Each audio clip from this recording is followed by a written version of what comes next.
થયેલો પણ નથી. અસંગસ્યાત્મન સંગત્યાત્મત્વ આપાદ્યતે. તો મિથ્યા પ્રત્યયથી અહંકારને કારણે આત્મા જાણે કે જોડાયેલો હોય, સંકળાયેલો હોય, સંબંધિત હોય એ પ્રકારની સ્થિતિ ઉત્પન્ન થાય છે. એ શું થાય છે કે દેહથી સંબંધિત લોકોને હું મારા કહું છું, મારો પુત્ર, મારું ઘર એવું કહે ને, એ ખરેખર પુત્રની સાથે સંબંધ દેહનો સંબંધ છે. પણ દેહમાં આત્મભાવના કારણે એ પુત્ર સાથે હું પણ સંબંધિત થઈ ગયો. આત્મા અસંગ છે એને પણ બિચારો કેવો બનાવી દેવામાં આવ્યો? સંઘવાળો બનાવી દેવામાં આવ્યો. શેને કારણે? અવિદ્યાને કારણે. તદભાવે ભાવાત તદભાવે ચ ભાવાત. ટૂંકમાં જ્યાંથી મિથ્યા પ્રત્યય ત્યાં સુધી દેહની અંદર અહમ પ્રત્યય છે. એ મિથ્યા પ્રત્યય નથી તો દેહમાં અહમ પ્રત્યય નથી. અજ્ઞાન છે ત્યાં સુધી દેહમાં અહમ ભાવ છે, અજ્ઞાન નથી ત્યારે દેહમાં અહમ ભાવ નથી. એ આપણે અનુભવથી કહે છે. ઉક્ત અન્વયે શાસ્ત્રીય સંસ્કાર શૂન્ય. અન્વયના વ્યતિરેક તદભાવે ભાવાત એને અન્વય કહેવાય. અજ્ઞાન છે ત્યારે આ મિથ્યા પ્રત્યય છે અને દેહમાં અહમ ભાવ છે. અજ્ઞાન તદ અભાવે અભાવાત. અજ્ઞાન નથી ત્યારે દેહમાં અહમ ભાવ નથી. એ દ્રષ્ટાંત સમજાવે છે આગળ. અવિવેકિનામ હિ અજ્ઞાન કાલે બાલાનામ દૃશ્યતે દીર્ઘોહમ ગૌરોહમ ઇતિ દેહાદિ સંઘાતે અહમ પ્રત્યયઃ. અવિવેકિનામ હિ અજ્ઞાનામ. તો જે અવિવેકી લોકો છે, અજ્ઞાની લોકો છે, કેવા છે? બાળાનામ એટલે બાળક બુદ્ધિ, એટલે ટૂંકમાં અપરિપક્વ બુદ્ધિના. અજ્ઞાન હોવાને કારણે લોકો અવિવેકી હોય એટલે કેવા છે? બાળક બુદ્ધિના. એટલે કેવા છે? પરિપક્વ બુદ્ધિના. દૃશ્યતે એ લોકોમાં આપણે આ પ્રકારના ખ્યાલ જોઈએ છે.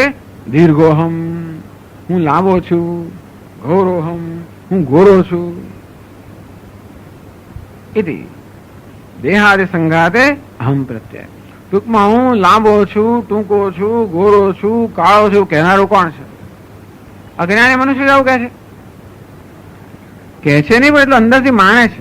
ધારે કહીએ ખરા પણ ન જાણ અંદરથી માન્ય તો વાંધો નહીં, પણ આ તો સાચા અર્થમાં કહે છે કે હું ઊંચો છું, નીચો છું, લાંબો છું, પળો છું, જાડો છું, પાતળો છું, સ્ત્રી છું, પુરુષ છું વગેરે. તો આપણે જોઈએ છીએ કે જે લોકોમાં અજ્ઞાનને કારણે આત્મનાત્મ વિવેક નથી એવા જ અવિવેકી મનુષ્યો આ પ્રકારનો ખ્યાલ સેવતા હોય છે. બધા એવા હોય છે એટલે પછી અમારે પેલાને શોધવો અશક્ય અઘરો થઈ પડે. એટલે એમણે અન્વય વ્યતિરેક બતાવ્યો કે અજ્ઞાન હોય ત્યારે કયો દેહમાં આમ પ્રત્યય હોય, અજ્ઞાન ના હોય ત્યારે ના હોય. તો પછી વ્યતિરેક બતાવે છે. આ વ્યતિરેક હવે પછી વ્યતિરેક હા ન તો વિવેકિનામ અન્યોહમ દેહાદિ સંઘાતાદ ઇતિ જાનતામ તત્કાલે દેહાદિ સંઘાતે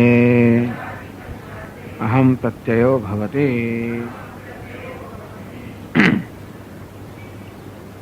ન તો વિવેકિનામ, પરંતુ વિવેક અર્થાત આત્મના વિવેક જે છે એમને આવું નથી થતું.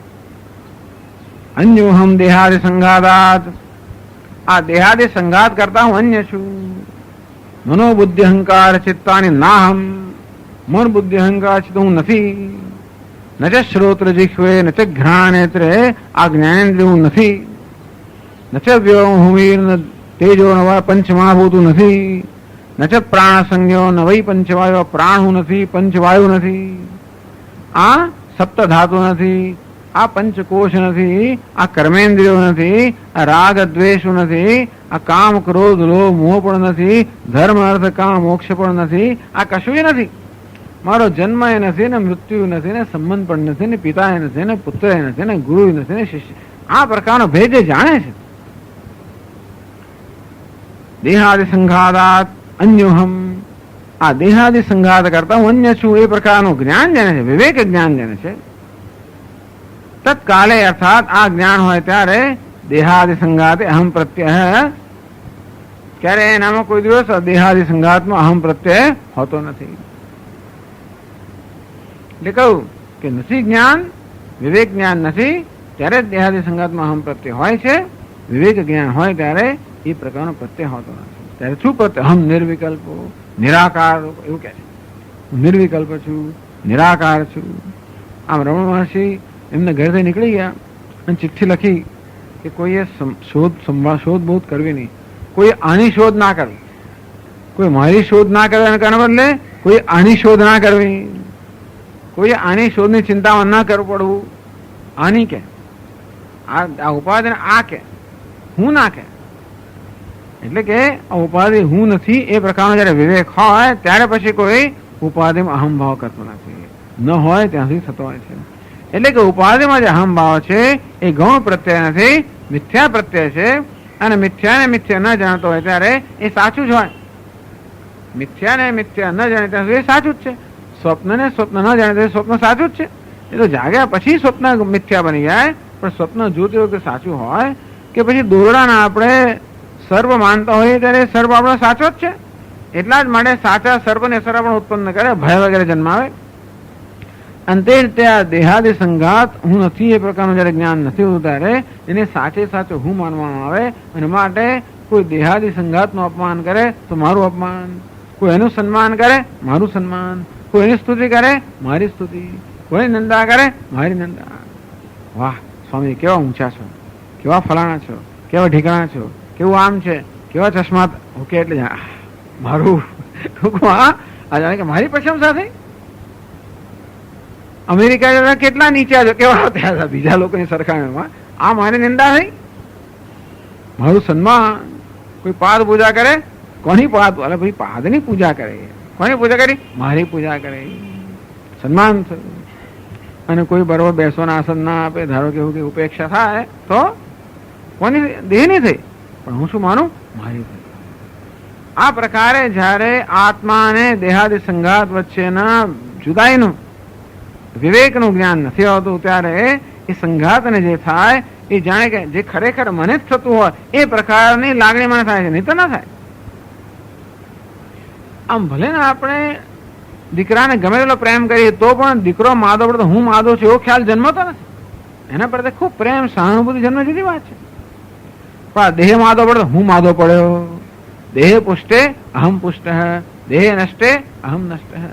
દેહ પુષ્ટ થયો હું પુષ્ટ થયો, દેહ નષ્ટ થયો હું નષ્ટ થયો, દેહ જાડો થયો હૃષ્ટ પુષ્ટ થયો હું હૃષ્ટ પુષ્ટ, દેહ કૃશ થયો હું કૃશ થયો, દેહ મૃત્યુ તરફ જઈ રહ્યો છે હું જઈ રહ્યો છું. આ શું બતાવે છે? દેહ ને આત્મા વચ્ચેના વિવેક કે જુદાઈ છે એનું જ્ઞાન નથી. આમ અનુભવોની પણ વાત કરી, શાસ્ત્રની પણ વાત કરી, યુક્તિની પણ વાત કરી, બધી વાત કરી. અન્ય વૈરેકાભ્યામ અનુભવ અનુસારણામ સિદ્ધમર્થમ ઉપસંહરતી. આમ આપણા અનુભવમાંથી અન્ય વ્યતિરેક દ્વારા જે બતાવ્યું એનાથી હવે જે સાબિત થયું કે છે તસ્માત મિથ્યા પ્રત્યય અભાવે અભાવાત તત્કૃત એવ ન ગૌણ. તસ્માત તેથી મિથ્યા પ્રત્યય અભાવે અભાવાત, આ મિથ્યા પ્રત્યય ભ્રમ ન હોય તો દેહમાં અહમભાવ નથી હોતો. અને મિથ્યા ભ્રમ હોય ત્યાં સુધી અહમભાવ હોય છે, ભ્રમ નથી હોતો, અહમભાવ નથી હોતો. પણ દેહમાં અહમભાવ જે છે દેહાદો અહમ પ્રત્યય તત્કૃત એવ ન ગૌણ. દેહની અંદર દેહ સંઘાતમાં અહમ પ્રત્યય જે છે એ પેલા અજ્ઞાનને કારણે છે અને બીજા કોઈ કારણ નથી. એટલે મિથ્યા પ્રત્યય છે, ગૌણ પ્રત્યય નથી.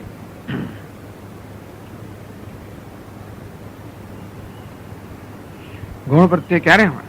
કિંચ વ્યવહાર ભૂમૌ ભેદ ગ્રહસ્ય ગૌણત્વ વ્યાપકત્વાત. આ ગૌણ પ્રત્યય ક્યારે હોય? તેના ભેદનું જ્ઞાન હોય ત્યારે. ટૂંકમાં આપણે ભલે દેવદત્તને સિંહ કહીએ પણ જાણીએ છીએ કે દેવદત્ત જુદો છે, સિંહ જુદો છે. પણ બેનો એક સામાન્ય ને વિશેષ. દેવદત્તમાં સામાન્ય રીતે શું છે? દેવદત્ત જુદો છે, સિંહ જુદો છે. જો વિશેષતા પણ જાણે કે દેવદત્તમાં અમુક વિશેષતા છે જે સિંહમાં છે. આપણે દેવદત્તને ગૌણ અર્થમાં સિંહ ક્યારે કહીએ કે બંને જુદા છે એ પણ જાણતા હોઈએ, જોડે જોડે બંનેની એક વિશેષતા, એક આમાં સિંહ જે વિશેષતા છે એ દેવદત્તમાં છે એ વિશેષતા પણ જાણતા હોઈએ. આમ સામાન્ય અને વિશેષ બંને પ્રકારનું જ્ઞાન હોય તો જ આપણે ગૌણ પ્રત્યયનો ઉપયોગ થાય, નહીં તો ના થાય. એ કહે છે પૃથક ગૃહ્યમાણ વિશેષ સામાન્યયો હિ સિંહદેવદત્તયો અગ્નિમાણકયોર્વા ગૌણ પ્રત્યય શબ્દ પ્રયોગો વા સ્યાદ ન અગૃહ્યમાણ સામાન્ય વિશેષયો પૃથક ગૃહ્યમાણ વિશેષ સામાન્યયો. સિંહ અને દેવદત્ત એ બંનેની પૃથકતા જાણીએ છીએ. સામાન્ય અને વિશેષ. દેવદત્ત સામાન્ય એટલે મનુષ્ય છે, સિંહ નથી. અહીં વિશેષતા શું છે? એનામાં નિડરતા છે, કેવું કંઈક છે. તો દેવદત્તનું સામાન્ય પણ જાણીએ, દેવદત્ત માણસ છે, જોડે એનામાં આ પ્રકારની વિશેષતા છે, બંને જાણીએ છીએ. સિંહ પણ પ્રાણી છે, એ માણસ નથી પણ જાણીએ, છતાં પણ એનામાં અમુક પ્રકારની વિશેષતા છે, નિડરતા પણ એ પણ જાણીએ છીએ. તેથી પૃથક ગૃહ્યમાણ વિશેષ સામાન્યયો, બંનેમાં રહેલી સામાન્યતા અને વિશેષતા બંનેને આપણે જુદા જુદા જાણતા હોઈએ. સિંહ દેવદત્તયો, તો સિંહ અને દેવદત્તમાં રહેલી સામાન્ય પણ અને વિશેષ પણ જુદું જાણતા હોઈએ. અગ્નિ માણકયોર્વા, અથવા તો અગ્નિને પેલા બાળકની અંદર પણ આ બાળક તો બાળક છે, અગ્નિ નથી, જાણીએ છીએ, છતાં એનામાં તેજસ્વીતા છે, અગ્નિમાં છે, એ વિશેષતા પણ જાણીએ છીએ. ગૌણ પ્રત્યય, અને તો પછી આપણે બાળકને અગ્નિ કહીએ કે દેવદત્તને સિંહ કહીએ, એ ગૌણ અર્થમાં છે. પ્રત્યય એ પ્રકારનો ખ્યાલ પણ ગૌણ છે. શબ્દ પ્રયોગો, અથવા શબ્દ જે પ્રયોગ કે આને આપણે હે લાયન દેવદત્ત, કેમ લાયન દેવદત્ત અંગ્રેજીમાં જ બોલે પાછું એવું. લાયન દેવદત્ત એટલે ગુજરાતીમાં બોલાય ને પાછું છોકરો. હા, સિંહ દેવદત્ત કહેતા નથી એ લોકો એનું નામ લાયન્સ ક્લબ જ રાખ્યું છે, સિંહ ક્લબ નથી કર્યું કે લાયનેસ ક્લબ, એવું જાત જાતનું બધું છે. એટલે પછી તો લાયન દેવદત્ત એવું જ કહેવું પડે. લાયન દેવદત્ત આવો એમ કે ભાઈ એવું જયારે કહીએ ત્યારે ખબર છે કે ભાઈ આ બાકી કોઈ બોલાવે લાયનને. તમે જાઓ ભાઈ ઝૂની અંદર પ્રાણી સંગ્રહાલયમાં જઈએ અને પેલો એને ભાઈ આ પેલું છે ને પાંજરું જયારે ખોલ તો આવો સિંહ નથી કહેતા કોઈનું, સાચા સિંહ કોઈ છે આવ નથી કહેતું. દેવદત્ત લાયન દેવદત્ત આવો એમ કહીએ, કેમ કે લાયન નથી, સિંહ નથી. એને લાયન કેમ કે લાયન્સ ક્લબ ના મેમ્બર છે એટલે સભ્ય જેટલા જ, એથી વધારે કશું, એમ બીજી કોઈ કશું નથી, નિડરતા કેવું કઈ નથી. આમ તો સિંહ ના બીજી કોઈ વિશેષતા પણ ના હોય કદાચ, છતાં આપણે બિચારો એકદમ નિર્દોષ માણસ હોય, કોઈ જાતનો આક્રમકતા ન હોય અને એકદમ એટલે એવો હોય તો આપણે એને કઈ આમ સામે લાયન કેમ કહીએ? એ લાયન્સ ક્લબ નો સભ્ય છે એટલા માટે, બસ એટલો. બાકી એ સાદો સીધો તદ્દન સામાન્ય માણસ છે, તો પણ થોડાક પૈસા હોય કે સંપર્ક હોય એટલે લાયન્સ ક્લબ મેમ્બર થઈ જાય. એ ના થવા દે એ લોકો, ના થવા બધે ગમે તેને આપણે તો આપણે બનાવે નહીં મેમ્બર, આપણે જઈએ ને તો આપણને સભ્ય ના બનાવે કે નહીં કે તમારું કામ નથી. એ તો કંઈક વર્ગ અંદર હોય, કંઈક થોડા તમારી પાસે બેંક બેલેન્સ કશું બધું આ થોડી કંઈક તમારી એ હોય તો બનાવે તમને. પણ એટલે આ પ્રકારે એ બંનેનો ભેદ જાણવા છતાં પણ આપણે શબ્દ પ્રયોગ કરીએ એ કેવો છે? એને ગૌણ શબ્દ પ્રયોગ કહેવાય.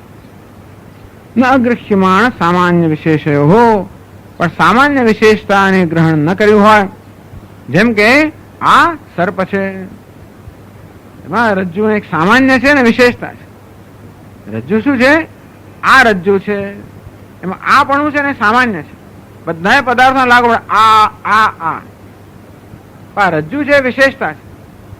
એક ઘડો છે, વસ્ત્ર છે, દોરડું છે. આ ઘડો, આ વસ્ત્ર, આ દોરડું, એમાં આ પણ શું છે? સામાન્ય છે. અને વસ્ત્રમાં વિશેષતા, વસ્ત્રપણું, ઘડાપણું, દોરડાપણું વિશેષતા છે. તો હું જયારે દોરડા જોઉં ત્યારે સામાન્ય ને વિશેષતા, સામાન્ય શું છે? આ પણ વિષય પણ એ પણ જાણું છું, અને વિશેષતા દોરડા પણ એ પણ જાણું છું. એ જાણતો હોઉં તો ત્યાં આગળ ભ્રમ ના જન્મે, અને પછી એને સાફ કહું તો જાણી જોઈને કહું છું. એ તો ખાલી ગૌણ અર્થમાં કહું છું. પણ જયારે સામાન્ય વિશેષ ન જાણતો હો, આ એટલું જાણતો હો, પણ આ દોરડું છે વિશેષતા ન જાણતો હો, તો ત્યાં આગળ ભ્રમની સંભાવના છે. એ પદાર્થને કોઈ સર્પ કહે, કારણ કે આ સર્પની સામાન્ય વિશેષ, આ દોરડાની સામાન્ય વિશેષ, આ બંને જુદા ન જાણતા હોય ત્યારે એકની વિશેષતા ને બીજાની વિશેષતા સાથે આપણે આરોપિત કરીએ. એમ કરીને આપણે દોરડા પર સર્પનો ભ્રમ સેવીએ. એ ગૌણ પ્રત્યય નથી, એ કેવો છે? એ તો મિથ્યા પ્રત્યય છે.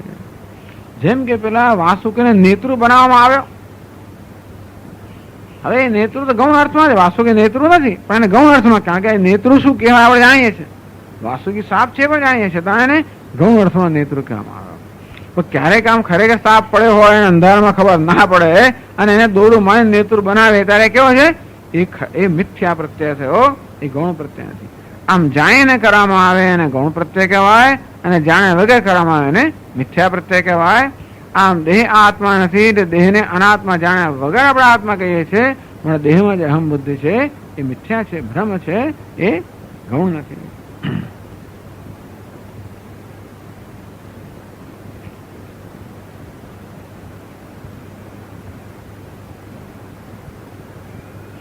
પછી આગળ જે એક વાત કહી હતી એના સંદર્ભમાં કહે છે,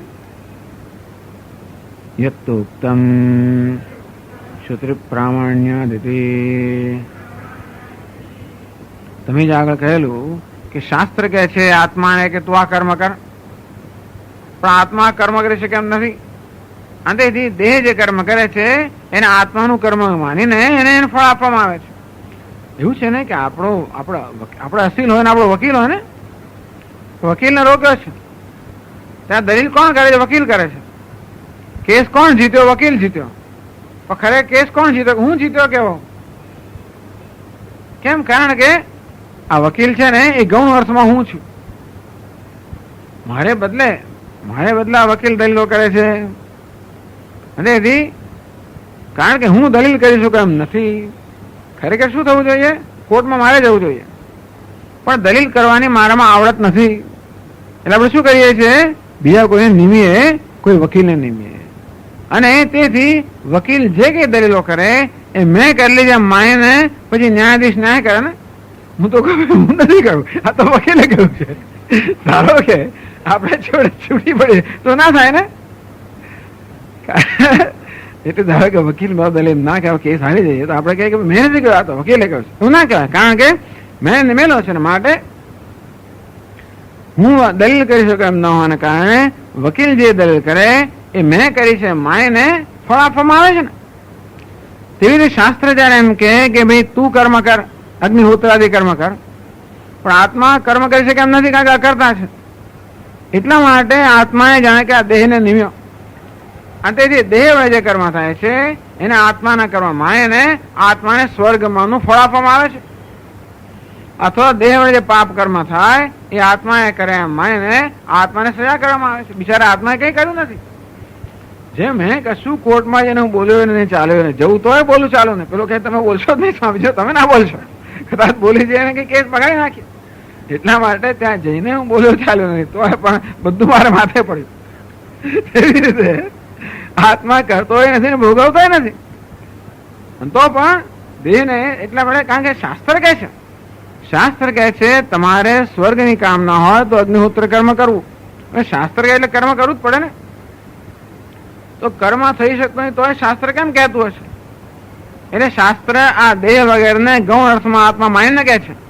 આ પ્રકારની દલીલ છે કે શાસ્ત્ર આ દેહાદિ સંઘાતને ગૌણ અર્થમાં આત્મા માનીને કહે છે કે તમે કર્મ કરો, જેથી આ દેહાદિ સંઘાતે કરેલું કર્મ આત્માએ કરેલું છે એમ સ્વીકારીને પછી એને ફળ મળે. ભોગવનાર કોણ છે? આત્મા છે, પણ કોને કારણે?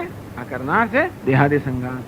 અને તેથી આ શ્રુતિ જે આત્માને કર્મ કરવાનો જે આદેશ આપે છે એ પરથી અમે કહીએ છીએ, અર્થાત એ પરથી અમે કહીએ છીએ કે શ્રુતિ પણ આ દેહાદિ સંઘાતને ગૌણ અર્થમાં આત્મા કહે છે. અને તેથી દેહાદિ સંઘાતમાં જે અહમ પ્રત્યય છે એ ગૌણ છે શ્રુતિના પ્રમાણથી. એવી સૂક્ષ્મ રીતે દલીલ કરે છે ને. એટલે કહ્યું યત્તોક્તમ શ્રુતિ પ્રામાણ્યાદિતિ. આ તમે જે કહ્યું આ કે શ્રુતિ પ્રામાણ્ય એટલે કે શ્રુતિના વાક્યને પ્રમાણ ગણીને એમાંથી તમે એવું તારવો છો કે શ્રુતિ આ દેહાદી સંઘાતને ગૌણ સમાત્મા કહે છે એ તમારી તારવાની બરોબર. ટૂંકમાં શ્રુતિ કહે તો બરોબર નથી, શ્રુતિ આવું કહે જ નહીં. એટલે તમે શાસ્ત્ર કહે છે અર્થઘટન ખોટું કરો છો, અને કહે ધારો કે તોય પણ આપણે એને બીજા અર્થમાં માનવું પડે એવું કહેશે આગળ. તત્પ્રામાણ્યસ્ય અદૃષ્ટ વિષયત્વાદ. તો કે જુઓ, શાસ્ત્રનું પ્રામાણ્ય છે શેમાં છે? આ દેહને આત્મા કેવો એમાં પ્રામાણ્ય શાસ્ત્રનું છે તો કે નથી. જે વસ્તુ આપણે બીજા પ્રમાણથી કે બીજા સાધનથી જાણી શકતા હોઈએ એ ક્ષેત્રમાં શ્રુતિનું પ્રામાણ્ય નથી. અદૃષ્ટ તત્પ્રામાણ્યસ્ય અદૃષ્ટ વિષયત્વાદ. આ શ્રુતિનું પ્રામાણ્ય છે અદૃષ્ટ, અર્થાત આપણને જેનો અનુભવ ન થતો હોય. આપણી પાસે પ્રત્યક્ષ અનુમાન વગેરે જે પ્રમાણો છે એ પ્રમાણોથી જેનું જ્ઞાન ન થઈ શકે એ જ વિષયોમાં શ્રુતિનું પ્રામાણ્ય કહેવાય. બાકી કે એમાં આજે અત્યારે દિવસ છે એવું કે કહેવાય, વેદે કહેવાની જરૂર નથી. વેદમાં એમ કહે કે જયારે સૂર્ય ઉગે ત્યારે દિવસ માનવો, સૂર્ય આથમે એને રાત કહેવાય. તો રાત કેમ વેદ કહ્યું છે એવું કે વેદની જરૂર નથી. આપણે જાણીએ, પ્રત્યક્ષ જાણીએ છીએ ને. સૂર્ય જ્યાં ઉગે એને પૂર્વ દિશા કહેવાય, જાણીએ છીએ આપણે. ટૂંકમાં જે આપણે બીજા સાધન દ્વારા જાણી શકતા હોઈએ કે આપણે ભોજન કરી તો પેટ ભરાય, મને શાસ્ત્રે કહ્યું છે કે ભોજન કરી તો પેટ ભરાય માટે મારો પેટ ભરાય હોવું જોઈએ એવું છે નહીં. આ પેટ ભરવું એ મારો પ્રત્યક્ષ અનુભવનો વિષય હોવાને કારણે એ માટે શાસ્ત્રનો આપણે આધાર લેવાની જરૂર નથી. લોકો પ્રત્યક્ષ માટે શાસ્ત્ર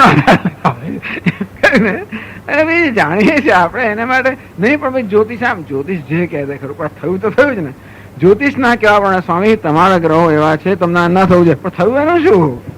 અથવા જ્યોતિષ ના કહેવા પ્રમાણે તમારે આ થવું જોઈએ પણ નથી થયું, તો જ્યોતિષ સાચું માનવું કે મારા અનુભવ સાચો માનવું, અમે એવું થયું ને. એટલે જે વસ્તુ આપણને બીજા પ્રમાણથી જાણવા મળે એ માટે આપણે શાસ્ત્રના પ્રમાણ ન ગણીએ. પણ જે વસ્તુ એટલે જ્યોતિષ એમ કહે કે ભાઈ શનિની ફલાણી અસર હોય તો મારે માનવું પડે કે એ મારા શનિ શું કહે છે હું જાણી શકું નહીં, અને તેથી એમને જ્યોતિષ પર મારે આધાર રાખવો પડે. પણ શનિએ ફલાણું કર્યું કે એ તો હું જાણી શકું છું, અને તે માટે જ્યોતિષ પર આધાર રાખવો ના રાખવો એ આપણે પોતાની એ પછી આપણે મનસુબી પર આધાર રાખે છે. ઘણા લોકો પછી માનવા તો બરાબર જુદી વાત છે, પણ એટલે આ જ્યોતિષ જવા તો વાત એ છે ને કે કોઈ પણ શાસ્ત્ર જે હોય એનું પ્રામાણ્ય કયા વિષયમાં છે? બીજા સાધનોથી આપણે જાણી શકતા નથી. એમાં 100 વાર હનુમાન ચાલીસા કરીએ તો બંને છૂટીએ આપણે ક્યારે જાણીએ? તો શાસ્ત્રમાં જાણીએ ત્યાં. બાકી હનુમાન ચાલીસા કરવાથી ભાઈ આવી જાતનો મારું ઘાંટો દુખે છે 100 વાર, એ માટે તો પ્રત્યક્ષ અનુભવ છે. એને કહેવાનો ભાવ એ છે કે શાસ્ત્ર જે કહે છે બધું ઘણું બધું, એમાંથી કઈ વસ્તુને આપણે શાસ્ત્ર પ્રામાણ્ય માનવી અને કઈ વસ્તુ નહીં એવું છે ને. શાસ્ત્ર ઘણું બધું કહેતું હોય આપણને, એમાંથી શાસ્ત્રનું પ્રામાણ્ય કયા ક્ષેત્રમાં છે ને શેમાં નથી. શાસ્ત્ર જયારે આપણને એમ કહે કે તમે અગ્નિહોત્રાદિ કર્મ કરો તો એનો અર્થ એ થયો કે ભાઈ શાસ્ત્ર દેહને આત્મા કે જેવું આપણે માનવાનું. આપણે જાણીએ છીએ કે દેહ આત્મા નથી, આપણે અન્વય વિધેયકથી જાણીએ છીએ કે દેહ આત્મા નથી, અને છતાં શાસ્ત્ર એમ કે આ દેહ આત્મા છે તો આપણે શાસ્ત્ર માની ના શકીએ. ટૂંકમાં એવું કહે તો કે બીજા હેતુથી કહેતું હશે, દેહને આત્મા ઠરાવવાના હેતુથી નથી કહેતો. એટલે શાસ્ત્રના વાક્યનો અર્થ શું કરવાનો? શાસ્ત્રના વાક્યનો અર્થ કરતી વખતે શાસ્ત્રનું પ્રામાણ્ય કયા ક્ષેત્રમાં છે એ તેનો અર્થ થાય. એટલે કહે છે કે ન તન્ન તત્ પ્રામાણ્યસ્ય અદૃષ્ટ વિષયત્વાત. આ વેદનું પ્રામાણ્ય છે એ અદૃષ્ટ અર્થાત જે આપણા જ્ઞાનના દ્રષ્ટિના ઇન્દ્રિયના જ્ઞાનના વિષય નથી, એ અતિન્દ્રિય વિષયમાં છે. એ સમજાવે છે આગળ. પ્રત્યક્ષાદિ પ્રમાણ અનુપલબ્ધે વિષય અગ્નિહોત્રાદિ સાધ્ય સાધન સંબંધે શ્રુતે प्रामाण्यम न प्रत्यक्षादि विषये अदृष्ट दर्शनार्थ विषयत्वात् प्रामाण्यस्य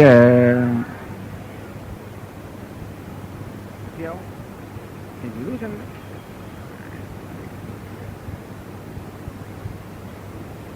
એવું જ છે. અચ્છા,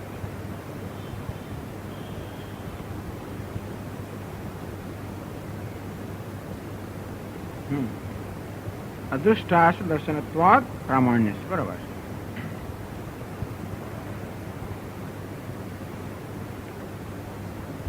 એ સરસ વાત. અદૃષ્ટાર્થ દર્શનત્વાદ પ્રામાણ્ય છે. જે બીજા કોઈ સાધને ન જાણી શકે એ જણાવવું એ પ્રમાણનું કારણ, એ પ્રમાણનું કાર્ય છે. જેમ કે આ શબ્દો છે આપણે કાન સિવાય બીજા કોઈ સાધનથી સાંભળી ના શકીએ.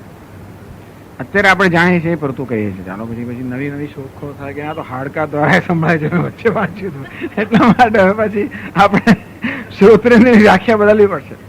આ કણે સંસ્કૃતિમાં રહેલી શ્રોત્રેન્દ્રિય છે એની વ્યાખ્યા કરતા બદલવી પણ પડે. એટલે આ બેટોવન નામનો એક જર્મનીની અંદર બહુ ઉત્તમ કક્ષાનો સંગીતકાર થઈ ગયો. એ તદ્દન બહેરો થઈ ગયેલો, અને છતાં પણ એને એટલી બધી સિમ્ફની રચના કરી છે. અને એ સાંભળતો માણસ તો શું, પણ એક સૂક્ષ્મ સાંભળતો માણસ કરી શકે એના કરતા ઘણું ઉત્તમ કાર્ય એને કરેલું છે. એટલે ક્યાં તો એનામાં કોઈ દૈવી શક્તિ હોવી જોઈએ એવું આપણે માનીએ. વૈજ્ઞાનિક લોકો માને ના હોવું, એટલે એ પછી કહે કે એ તો બીજા કશા દ્વારા સાંભળતો હતો. એમ કે બેટોવન એ કશાક કંઈક હાડકા દ્વારા, કશાક બીજા દ્વારા, કંઈક પ્રકારના સ્પંદનો દ્વારા કંઈક સાંભળતો હશે, ગમે તે. આમ સ્પંદન તો ખરા ધ્વનિના, પણ એ ધ્વનિના સ્પંદનને ગ્રહણ કરવાની ક્ષમતા તો માત્ર આપણા કાનના પડદામાં જ છે, બીજા બધામાં નથી. એટલે આપણે એને પ્રમાણ કહીએ કે શબ્દ માટે, આ ધ્વનિ સાંભળવા માટે આપણા કાન પ્રમાણ છે. કારણ કે બીજા કોઈ સાધનથી જે જ્ઞાન પ્રાપ્ત ન થઈ શકે એવું જ્ઞાન આપણને કરાવે છે. અદૃષ્ટ દર્શનાર્થ વિષયત્વાદ પ્રામાણ્ય, એને જ પ્રમાણ કહેવાય છે અદૃષ્ટ પદાર્થનું દર્શન કરાવે. અદૃષ્ટ અર્થાત જે બીજા કોઈ સાધનથી ન જાણી શકાય એને જણાવે નામ પ્રમાણ. તો વેદમાં પ્રમાણ છે. શેના માટે પ્રમાણ છે? જે બીજા કોઈ સાધનથી આપણે ન જાણતા હોય કે ન જાણી શકીએ એને જણાવવું એ માટે વેદ પ્રમાણ છે. પણ આપણે જાણી શકીએ છીએ કે આ દેહું નથી. આપણા અજ્ઞાની લોકોના અનુભવથી અને જ્ઞાનીના અનુભવ અન્વય વ્યતિરેકથી કે આપણા પોતાના અનુભવ પરથી ક્યારેક ક્યારેક આપણે દેહને મારો દેહ કહેતા હોઈએ છીએ. એમ કરીને દેહ કરતા હું ભિન્ન છું એ પ્રકારની ચીજ આપણે વ્યક્ત કરતા હોઈએ છીએ. એવા અનુભવ પરથી પણ આપણે કહી શકીએ કે આત્મા દેહ, દેહ આત્મા નથી. અને તો પછી એ માટે શાસ્ત્ર એમ કે દેહ આત્મા છે તો આપણે કે માની લો, ના માન્યો. કારણ કે આપણે સ્પષ્ટ રીતે બીજા પ્રમાણથી જાણીએ છીએ કે વસ્તુ બરાબર નથી. અને તો શાસ્ત્ર એમ કે દેહ આત્મા છે કે તેની પાછળનો ઈરાદો જુદો હશે, પણ દેહને આત્મા કહેવાનો હેતુ નથી, એનું પ્રયોજન જુદું હશે, માનવું પડે. એ કે છે પ્રત્યક્ષાદિ પ્રમાણ અનુપલબ્ધ વિષય. જે વિષય આપણે પ્રત્યક્ષ અનુમાન વગેરે આપણી પાસે જ્ઞાનના જે સાધનો છે, પરમાણ છે, એનાથી જેનું જ્ઞાન ન થાય. અગ્નિહોત્રાદિ, એક વસ્તુ અગ્નિહોત્ર કર્મ કરી તો સ્વર્ગ પ્રાપ્ત થાય. હવે આપણને કોઈ દર ખબર પડે? આપણે અગ્નિ અહીંયા હોમ કરીએ તો સ્વર્ગ મળે, એની વચ્ચે શું સંબંધ છે? એ સંબંધ હોય તો આપણે જાણી શકીએ એવું નથી. ટૂંકમાં આપણને પ્રત્યક્ષ એટલે આપણે સિરિયસલી જોઈ શકતા નથી કે અગ્નિહોત્ર કરવાથી સ્વર્ગ પ્રાપ્ત થાય, કે બીજી કોઈ આપણી બુદ્ધિમાં એવી ક્ષમતા નથી કે આ કર્મ કરેલું પેલું પરિણામ મળે. અને તેના માટે કોણ પ્રમાણ છે? શાસ્ત્ર. શાસ્ત્ર કે અગ્નિહોત્રાદિ કર્મ કરવાથી સ્વર્ગ પ્રાપ્ત, જ્યોતિષ્ઠો યાગ કરવાથી સ્વર્ગ પ્રાપ્તિ થાય. એ આપણે કોના એનું પ્રમાણ કયું છે? શાસ્ત્ર. 100 વાર જો 100 પાઠ કરે કોઈ છૂટે દંડી મહાસુખ હોય. જો 100 વાર આ હનુમાન ચાલીસાનો પાઠ કરે એ બંધનમાંથી છૂટે અને મહાસુખ પ્રાપ્ત કરે. એ માટે આપણે પ્રમાણ, શાસ્ત્ર પ્રમાણ છે. એટલે જે વસ્તુ આપણી બુદ્ધિ જેનો નિર્ણય કરી શકે એમ નથી, આપણા પ્રત્યક્ષ અનુમાનનો વિષય નથી, તે બુદ્ધિનો નિર્ણય ન કરી શકે, એને મળે શાસ્ત્ર પ્રમાણ. અને એટલા માટે આ પ્રકારે સાધ્ય સાધન સંબંધ સ્થાપિત કરવો કે અગ્નિહોત્રાદિ કર્મ સાધન છે, સ્વર્ગ સાધ્ય છે, એ પ્રકારનો સંબંધ માટે કોણ પ્રમાણ છે? શાસ્ત્ર પ્રમાણ છે. તત્સંબંધે શ્રુતે પ્રામાણ્ય ન પ્રત્યક્ષાદ વિષય. તો આપણે જોઈ શકતા હોઈએ, અનુભવી શકતા હોઈએ, અનુમાન કરી શકતા હોઈએ અને એ રીતે જે હોય એમાં શાસ્ત્રનું પ્રામાણ્ય નથી. એટલે કહે છે તસ્માત દ્રષ્ટે મિથ્યાજ્ઞાનયુક્તસ્ય અહં પ્રત્યયસ્ય દેહાદિ સંઘાતે ગણત્વં કલ્પયિતું શક્યં. તસ્માત તેથી દૃષ્ટ મિથ્યા જ્ઞાનયુક્તસ્ય અહં દેહાદિ સંઘાતે અહં પ્રત્યયસ્ય. ટૂંકમાં દેહાદિ સંઘાતમાં અહમ પ્રત્યય છે, એ મિથ્યા છે, આપણે પોતે જ જાણીએ છીએ. પૃષ્ઠ વિષય છે, અર્થાત આપણા પોતાના અનુભવનો વિષય છે, આ પોતાની સંબંધનો વિષય તો છે જ. આપણે જરા કંઈ થોડો વિચાર કરીએ તોય પણ સમજી શકીએ કે આ દેહ તો હું ન હોઉં. કારણ કે હું બીજો સ્વપ્નમાં જયારે હોઉં ત્યારે આ દેહ હોતો નથી, ત્યારે પણ હું તો હોઉં છું ને, વ્યવહાર કરનારો હોઉં છું. એ જ બતાવે છે કે આ દેહ નથી. અને જયારે ધ્યાન નિદ્રા હોઉં ત્યારે તો કશું ત્યાં નથી હોતું, ત્યારે હું તો હોઉં જ છું, કારણ કે હું તો હું જાગ્યો જ ના હોઉં. એ જ બતાવે છે કે આ સ્થૂળ દેહ સૂક્ષ્મ દેહ કરતા હું જુદો છું. ટૂંકમાં આ દેહ હું નથી, એ તો આપણા દ્રષ્ટ અર્થાત આપણા પોતાના સમજનો વિષય છે. સમજવા ઈચ્છીએ તો મોટાભાગના લોકો કે આ પ્રકાર વિચાર નથી કરતા, માટે પણ છતાંય જે લોકો થોડો વિચાર કરે એ સમજી શકે હોવાના કારણે એને મળે શાસ્ત્રની જરૂર નથી. દેહાદિ સંવાદે ગુણોત્તમ કહી દઉં અને મારે શાસ્ત્ર આત્માને કર્મ કરવું કહે છે, અને તેથી પણ દેહ કર્મ કરે છે અને આત્માને લાગુ પડે છે. માટે શાસ્ત્ર ગુણ અર્થમાં દેહના આત્મા કહે છે. આ બધી કલ્પના કરવાની યોગ કરવું યોગ્ય નહીં, કારણ કે આ દેહ આત્મા નથી તો આપણે અનુભવથી પણ જાણીએ છીએ. એટલે હવે જે વાક્ય કહે છે એ બહુ જ જોરદાર વાક્ય કહે છે. કે છે આગળ શ્રુતિ શતમપી શીત અગ્નિ અપ્રકાશો વા ઇતિ બ્રુવત પ્રાણાયામ ઉપયતિ. ધારો કે વેદની અંદર પણ સેંકડો વાક્યો હોય. શું કે શીત અગ્નિ, અગ્નિ ઠંડો છે, અગ્નિ કાળો છે, પ્રકાશ વગરનો છે. એવું ધારો કે વેદમાં એક ની 100 જગ્યાએ કહેવામાં આવ્યું હોય કે અગ્નિ અંધકારમય છે, અગ્નિ ઠંડો છે. એવું 100 વાર કહેવામાં આવ્યું તો આપણે માનીએ ખરા? શ્રુતિ શતમપી શીત અગ્નિ અપ્રકાશવાયથી બૃહત પ્રામાણ્ય ઉપયથી. એવા 100 વાક્યો હોય તો પણ એને આપણે પ્રમાણભૂત અર્થાત આપણે એને સાચા ના માનીએ તો તમે શું કરશો? બરોબર, શાસ્ત્ર એવું કહ્યું હોય તો શું કરવાનું? આવું ક્યારેક ક્યારેક હોય છે.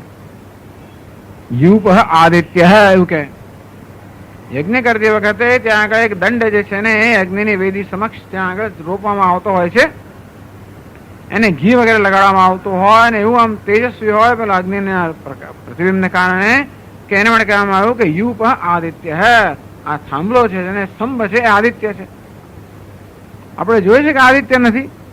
તો ઘણી વાર એવા વાક્યો વેદમાં પ્રાપ્ત થાય છે જે આપણે જાણીએ છીએ કે જે વસ્તુ જે કહેનારા છે તેને શું કરવાનું? ધારો કે ક્યાંક શાસ્ત્રમાં કહ્યું કે અગ્નિ ઠંડો છે, શું કરવાનું? એ કહે છે યદિ બ્રૂયાત શીત અગ્નિ અપ્રકાશો વા ઇતિ તથાપि અર્થાંતરમ શ્રુતેઃ વિવક્ષિતમ કલ્પ્યમ પ્રામાણ્ય અન્યથા અનુપત્તેઃ. હવે એકદમ મોટું વાક્ય કહી નાખ્યું ને કે સેંકડો વાક્ય હોય કે અગ્નિ ઠંડો છે તો પણ અમે માનીએ ને એવું કહ્યું એટલે જરાક થોડુંક શાસ્ત્રની જરાક એનો અનાદર થયો કહેવાય. આપ શાસ્ત્ર અનાદર કરો છો કે ના, અનાદર નથી કરતા, શાસ્ત્ર એવું કરે જ નહીં. કદાચ કરે તો યદિ બ્રુયાત શીત અગ્નિ અપ્રકાશો વાયતિ, કદાચ કોઈ સંજોગોમાં વેદમાં પણ કહેવામાં આવ્યું હોય કે અગ્નિ ઠંડો છે કે અગ્નિ અંધકારમય છે તો તથાપિ અર્થાંતરમ શ્રુતે વિવક્ષિતમ કલ્પ્યમ, અંતો પણ શ્રુતિનું પ્રયોજન કંઈક બીજું છે. અગ્નિને ઠંડો કહેવું એનું પ્રયોજન નથી, પરંતુ એનું પ્રયોજન બીજું કંઈક છે. જે કંઈ પ્રયોજન ધારો કે અગ્નિને ઠંડો કહેવામાં આવે હોય એનું કંઈક બીજું પ્રયોજન હોવું જોઈએ. અગ્નિ અંધકારમાં કહેવામાં આવ્યો બીજું કારણ કે આત્મા પ્રકાશમય છે. અગ્નિ સ્વયં જળ છે અને માટે એનો પ્રકાશ તો પોતાનો પ્રકાશ નથી. અગ્નિ આત્માના પ્રકાશથી પ્રકાશ છે. મળે અગ્નિ અંધકાર, ધારો કેવું કે તો અગ્નિ અંધકારમય છે કહેવાની પાછળ એવું પ્રયોજન હોય કે ખરેખર અગ્નિ તો આત્માના લીધેલા ઉછેના પ્રકાશથી પ્રકાશ, એવું કહેવાનું કદાચ પ્રયોજન હોય, પણ અગ્નિ અંધકારમય છે એવું કહેવાનું પ્રયોજન ના હોય. તેથી અર્થાંતરમ શ્રુતે વિવક્ષિતમ કલ્પ્યમ, તો શ્રુતિ એટલે શાસ્ત્ર એવા વાક્ય દ્વારા કંઈક બીજું કહેવા માંગે છે એવી કલ્પના આપણે કરવી જોઈએ, પણ એનો આપણે અક્ષરશઃ શબ્દશઃ એનો અર્થ ના કરવો જોઈએ. કેમ? પ્રામાણ્ય અન્યથા અનુપત્તે, કઈ શાસ્ત્રો પ્રમાણ તો છે જ. વેદાંતિન લોકો માટે વેદ પ્રમાણ જ છે. એટલે વેદ કોઈ પણ જગ્યાએ કોઈ સંજોગોમાં કશું પણ એવું ના કે જે સાચું ના હોય. એટલે વેદનો એક એક વાક્ય ને એક એક શબ્દ પ્રમાણભૂત છે. એ પ્રકારની શ્રદ્ધા વેદાંતિન લોકો ધરાવે છે. પૂર્વ મીમાંસક અને ઉત્તર મીમાંસક, બીજા બધા લોકો તો જેમ તેમ એને હા પાડે છે, પણ ખરેખર એને એટલું બધું પ્રામાણ્ય આપતા નથી. જ્યારે પૂર્વ મીમાંસકો એના કરતા ઉત્તર વેદાંતિન લોકો, વેદને પ્રામાણ્ય આપનારા તો સાચામાં તો વેદાંતિન લોકો જ છે. શંકરાચાર્ય તો ખાસ એવું કે શાસ્ત્ર 100 વાર કહે તો હું ના માનું. આપ ના માનો શાસ્ત્રનું કેવું? ના એવું નથી કહેતો કે ના માનો. એનું હું એમ કહું છું કે એને જુદા અર્થમાં લઈએ. શાસ્ત્ર ખોટું કહેવું તો આપણે સ્વીકારીએ જ નહીં, પરંતુ એ જે કહે છે ને આપણે કદાચ જુદા અર્થમાં સમજવું. કદાચ શાસ્ત્ર જુદી વસ્તુ તરફ આપણું ધ્યાન દોરવા માંગતું હોય એટલા માટે આવું કહેતું હોય. પ્રામાણ્ય અન્યથા અનુપત્તે, હે શાસ્ત્ર પ્રમાણ ન હોય એવું તો ના જ બને. જે વાક્ય કે પ્રમાણ છે એના માટે જો સીધો અર્થ ના લાગુ પડતો હોય તો આપણે બીજા અર્થની કલ્પના કરવી પડે.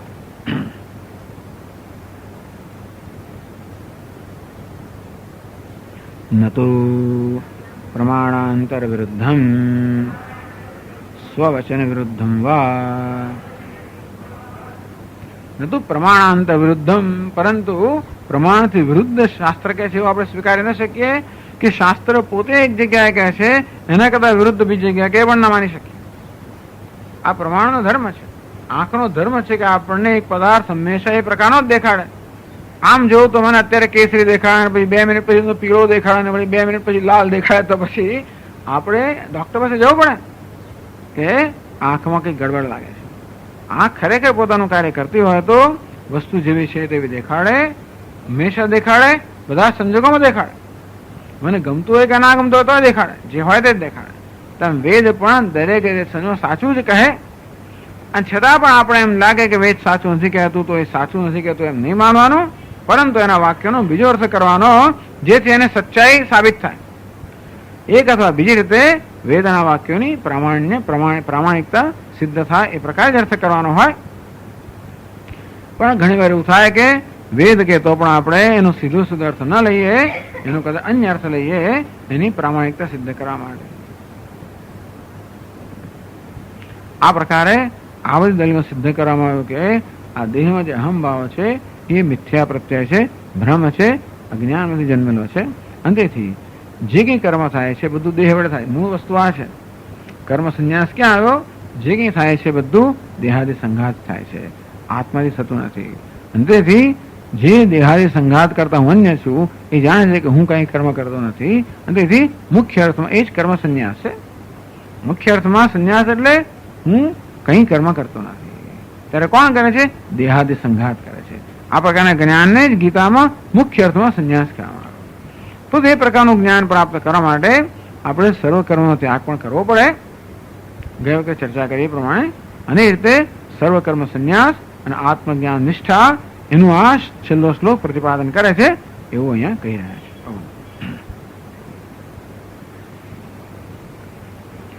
ઓમ પૂર્ણમદ પૂર્ણમિદમ પૂર્ણાત પૂર્ણમુદચ્યતે પૂર્ણસ્ય પૂર્ણમાદાય પૂર્ણમેવાવશિષ્યતે. ઓમ શાંતિ શાંતિ શાંતિ. શંકરં શંકરાચાર્યં કેશવં બાદરાયણં સૂત્રભાષ્યકૃતૌ વંદે ભગવन्तौ પુનઃ પુનઃ. ईश्वरो गुरुरात्मेति मूर्तिभेदविभागिने व्योमवद्व्याप्तदेहाय दक्षिणामूर्तये नमः। ॐ शान्ति शान्ति शान्तिः। हरिः ॐ श्रीगुरुभ्यो नमः। हरिः ॐ।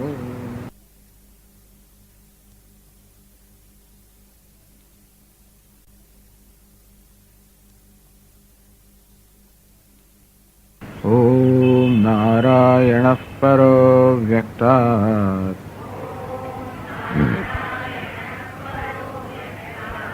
अण्डमव्यक्तसम्भवम् अण्डस्यान्तस्त्विमे लोकाः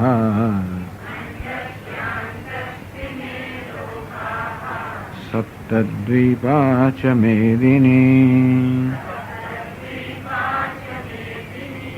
सर्वधर्मान् परित्यज्य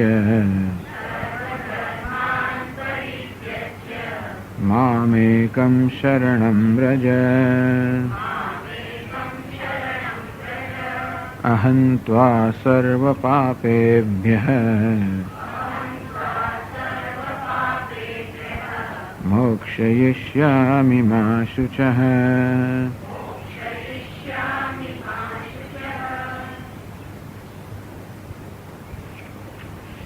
તો આત્માના કર્તૃત્વ વિશે ચર્ચા ચાલી રહી છે કે ખરેખર આત્મામાં કર્તૃત્વ છે કે નહીં, અને શ્રુતિના આધારે શાસ્ત્ર આપણને કહે છે કે આ કર્મ કરો, પેલું કર્મ કરો, એટલે કર્તૃત્વ હોવું જોઈએ. એક પ્રકારની દલીલ એ છે કે આપણને કહે છે આ કર્મ કરો, પેલું કર્મ કરો, એટલે કર્તૃત્વ હોવું જોઈએ આત્મામાં, નહીં તો કરવાનું ના જ કે. હવે તમારે કહેવા પ્રમાણે આ આત્મા સ્વયં અકર્તા હોય અને માટે જો આત્મામાં કોઈ કર્તૃત્વ ના હોય તો કોઈક રીતે આત્મા કર્મ કરતા હોવો જોઈએ. શાસ્ત્ર કહે છે કે અગ્નિહોત્ર આદિ કર્મ કરવું જોઈએ, એટલે કોઈક રીતે આત્મા કર્મ કરતા હોવો જોઈએ. તો કઈ રીતે કર્મ કરે? તો કે ભલે આત્મા સ્વયં કર્મ ન કરતો હોય પણ આ દેહ ઇન્દ્રિયો સંઘાત કર્મ કરે છે, એ કર્મ આત્માને લાગુ પડે છે. ગઈ વખતે ચર્ચા કરી તે પ્રમાણે જેવી રીતે મારો કોઈ વકીલ હોય અને વકીલ કોર્ટમાં રજૂઆત કરે અને રજૂઆત મેં જ કરી કહેવાય કે સારો જીતો, હું સારો જીતો કહેવા આવું, એ આગળ આવશે જ. તેવી રીતે એટલે કે હું મુખ્ય કરતા નથી અને છતાં પણ ગૌણ કરતા કહેવાય. હું અકર્તા ના કહેવાય, ગૌણ કરતા કહેવું. તે રીતે આત્મા ભલે મુખ્ય કરતા ના હોય પણ ગૌણ કરતા તો ખરો. વેદાંતિન કહે છે કે નહીં, આત્મા ગૌણ કરતા નથી, આત્મા મિથ્યા કરતા છે. આ બધાની પાછળ કે આત્મા કર્તૃત્વ છે એ મિથ્યા છે, બીજા કોઈ મુખ્ય તો છે જ નહીં. આત્મા અકર્તા છે, અભોગતા છે. કર્મણી અકર્મ પશ્ચેત દ્વારા કહેવામાં આવ્યું કે આત્મા વાસ્તવમાં અકર્તા છે. તો હવે જે પ્રકારે કર્મ થઈ રહ્યું છે, કોણ કરે છે અને આત્મામાં કયા પ્રકારનું કર્તૃત્વ છે, આ બધી ચર્ચા દરમિયાન કહેવામાં આવ્યું કે આત્મા કર્તૃત્વ મિથ્યા, અર્થાત દેહની અંદર મિથ્યા પ્રત્યેને કારણે, અહમ બુદ્ધિને કારણે, અજ્ઞાનને કારણે આ કર્તૃત્વ છે. આમ કર્તૃત્વ ભ્રમ છે. કોઈક રીતે મીમાંસક લોકો પુરવાર કરવા માંગે છે કે નહીં, આ કર્તૃત્વ ભ્રમ નથી, કોઈક રીતે સાચું છે. મુખ્ય અર્થમાં સાચું ન હોય તો ગૌણ અર્થમાં સાચું હોય. તેથી આ દેહેન્દ્રિયાદિ સંઘાત જે કર્મ કરે છે એ આત્મા માટે જ કરી રહ્યા છે. એ ધ્યાનમાં રાખીને શાસ્ત્ર કહે છે કે તું આ કર્મ કર, પેલું કર્મ કર. આત્મામાં કર્તૃત્વ ભોક્તૃત્વ શ્રુતિને દેખાય છે. કયા પ્રકારનું? ગૌણ કર્તૃત્વ દેખાય છે. એ રીતે શ્રુતિ આ પ્રકારનો આદેશ આપે છે. અને તેથી યત્તુક્તમ શ્રુતિ પ્રામાણ્યાદ, એટલે શ્રુતિ આપણને કરવાનું કહે છે. એટલા માટે શ્રુતિ પણ આત્માનું ગૌણ કર્તૃત્વ સ્વીકારે છે. ઉત્તરફામાં તન્ન,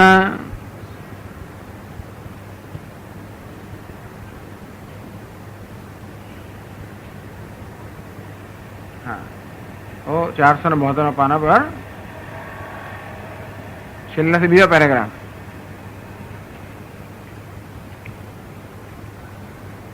તત્પ્રામાણ્યસ્ય અદૃષ્ટ વિષયત્વાદ, તો કે ના શ્રુતિનું પ્રામાણ્ય અદૃષ્ટ વિષયમાં, એટલે કે જે વસ્તુ આપણા અનુભવનો વિષય નથી કે અનુમાન વગરનો વિષય નથી એમાં શ્રુતિનું પ્રામાણ્ય હોઈ શકે.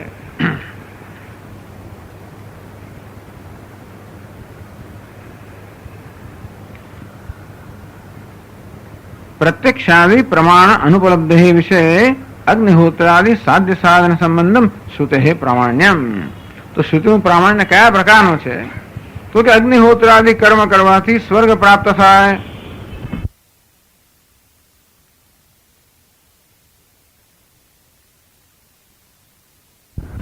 અને તેથી શ્રુતિનું પ્રામાણ્ય, શ્રુતિ પ્રામાણ્ય ક્યાં છે? જે વિષયનું આપણને જ્ઞાન થવાની સંભાવના નથી. જેમ કે અગ્નિહોત્ર કર્મ કરવાથી સ્વર્ગ પ્રાપ્ત થાય એવી જાતનું જ્ઞાન આપણી પાસે જે સાધનો છે પ્રાપ્તની સંભાવના જ નથી, પણ એ બધી વસ્તુઓમાં શ્રુતિનું પ્રામાણ્ય છે. તસ્માત ન દુષ્ટ મિથ્યા જ્ઞાન નિમિત્તસ્ય અહમ પ્રત્યસ્ય દેહાદિ સંઘાતે ગૌણત્વમ કલ્પયિતુમ શક્યમ. પણ દેહની અંદર જે અહમ ભાવ છે મિથ્યા છે, જાણીતું છે. અર્થાત હું દેહ નથી અને છતાં દેહને અહમ માનું છું, એ દૃષ્ટ અર્થાત અદૃષ્ટ નથી. આપણા અનુભવનો વિષય છે, સમજનો વિષય છે. અને તેથી દેહમાં અહમ ભાવને કારણે જે કર્તૃત્વ આવ્યું તો મિથ્યા કર્તૃત્વ છે, માટે એને ગૌણ કર્તૃત્વ ના કહેવાય. ટૂંકમાં જે આપણા અનુભવનો વિષય છે, જે આપણે નિશ્ચય કરી શકીએ છીએ, એ વિષયમાં શાસ્ત્રે નિશ્ચય કરવાની જરૂર નથી. શાસ્ત્રે નિશ્ચય કરવાની જરૂર છે. તું બ્રહ્મ છે, કારણ એ નિશ્ચય હું કરી શકતો નથી. આ કર્મ કરવાથી સ્વર્ગમાં છે એનો નિશ્ચય હું કરી શકું એમ નથી. પણ જેનો નિશ્ચય હું કે મારું માથું છે, બે હાથ છે, હું ખાઉં તો મારું પેટ ભરાય, મારી ભૂખ શમે, પાણી પીવું તો મારી તરસ છીપાય, આ વસ્તુ હું નિશ્ચય કરી શકું. મારે શાસ્ત્ર એ નિશ્ચય કરવાની જરૂર નથી કે હવે તું તને ભૂખ લાગે તો તું ભોજન કર જેથી તારી ભૂખ સંતોષ, એવું કઈ આદેશ આપવાની જરૂર નથી. કારણ કે એ વસ્તુ તો હું નિશ્ચય કરી શકું એમ છું. અને તે રીતે આત્મા દેહ આત્મા નથી, અને તે છતાં પણ દેહને આત્મા માનવો એ ભ્રમ છે, એ નિશ્ચય હું કરી શકું એમ છે. માટે એ પ્રકારના મિથ્યા કર્તૃત્વને બદલે ત્યાં ગૌણ કર્તૃત્વ સ્થાપિત કરવું એવું શ્રુતિ ના કરે. તો હવે આગળ ચર્ચા કરે છે 473 પાનામાં બીજા પેરેગ્રાફથી. કર્મણઃ મિથ્યા પ્રત્યવત કર્તૃકત્વાत् કર્તુઃ અભાવે શ્રુતેઃ અપ્રામાણ્યમ ઇતિ ચેત. તો આપના કહેવા પ્રમાણે કર્મણઃ મિથ્યા પ્રત્યવત કર્તૃકત્વાत्, આપના કહેવા પ્રમાણે કર્મ કોણ કરે છે? તો કે આવો ભ્રમ ધરાવનાર આત્મા કર્મ કરતો નથી, પરંતુ દેહમાં અહમ બુદ્ધિ રૂપી ભ્રમ ધરાવનાર આત્મા કર્મ કરે છે. એટલે કર્મ કોણ કરે છે? જેને પોતાના વિશે ભ્રમ છે એવો કર્મ કરે છે. તો એ ભ્રમ જતો રહેશે પછી શું? જ્ઞાન, ટૂંકમાં ભ્રમ તો આત્માના અજ્ઞાનથી જન્મેલો છે, અને આત્માનું જ્ઞાન થયા પછી જ્ઞાની પુરુષને આ પ્રકારનો ભ્રમ જતો રહે તો પછી તો એ કર્મ કરે જ ને. એટલે કહે છે કે કર્તુઃ અભાવે. કર્તું અભાવ એટલે કે જયારે કર્મ આ કરતા આત્માનું જ્ઞાન થાય ત્યારે.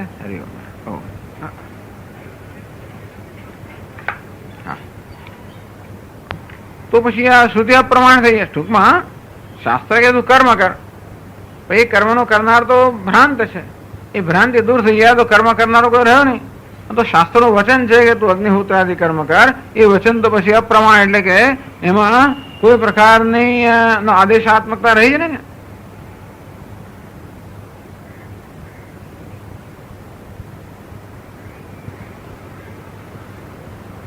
કર્મકાંડ પ્રામાણ્યમ કર્તારમ અનુષ્ઠાન અસિદ્ધૌ કર્મકાંડ પ્રામાણ્યમ ఇది અધ્યયન વિધિવિરોધ સ્યાત. જ્યારે શાસ્ત્ર કે સ્વાધ્યાય હૈ, અધ્યેતવ્ય હૈ, દરેકે પોતાની શાખાના વેદનું અધ્યયન કરવું જ જોઈએ. અંતેથી અધ્યયન કરો તો પછી આ કર્મ વગેરે કરવાનું હોય, પણ અંતેથી તમે હું તો આ કરતા છું માટે કર્મ ના કરવું, તો આ શાસ્ત્રની જે આદેશ છે એ પણ ખોટો ઠરે. અંતેથી શાસ્ત્ર પ્રમાણ ઠરે. અચ્છા, જુદી રીતે એ લોકો દબાણ લાવે તમારા પર. છેવટે કશું જ ના થાય તો છેવટે દલીલો ન ચાલે એમ કે જો આ શાસ્ત્ર આવું કહીને તમે લોકો શાસ્ત્રને અપ્રમાણ ઠરાવો છો એવું કહે. આપણે તો શાસ્ત્રને પ્રામાણ્ય આપીએ છીએ એટલે એ પણ આપણે ન જોઈએ. ટૂંકમાં શાસ્ત્ર પ્રમાણ નથી એવું આપણે ઈચ્છતા નથી એટલે ઉત્તર આપે છે ન બ્રહ્મ વિદ્યાયામ અર્થવત્વ ઉપપત્તે હે. તો કે નહીં બ્રહ્મ ચાલો એ જ્ઞાની માટે જ્ઞાનકાંડ પ્રમાણ છે. તો વેદમાં બે કાંડ છે, જ્ઞાનકાંડ બ્રહ્મકાંડ એટલે કર્મકાંડ છે ને જ્ઞાનકાંડ છે. તો જ્યાં સુધી આ મિથ્યા કર્તૃત્વ છે ત્યાં સુધી કર્મકાંડ પ્રમાણ છે અને હવે જયારે જ્ઞાન થયું હું કરતા નથી ત્યારે કર્મકાંડ પ્રમાણ ન રહ્યો એટલે કર્મકાંડના આદેશો હવે લાગુ પડતા નથી પણ જ્ઞાનકાંડ પ્રમાણ છે એટલે જ્ઞાનકાંડના આદેશ લાગુ હોય તું બ્રહ્મ છે એ લાગુ પડે. એટલે આખો વેદ કે પ્રમાણ નથી બની જતો. વેદનો જ્ઞાનકાંડ પ્રમાણભૂત રહે છે માટે વેદના અપ્રમાણત્વની શંકાને સ્થાન નથી.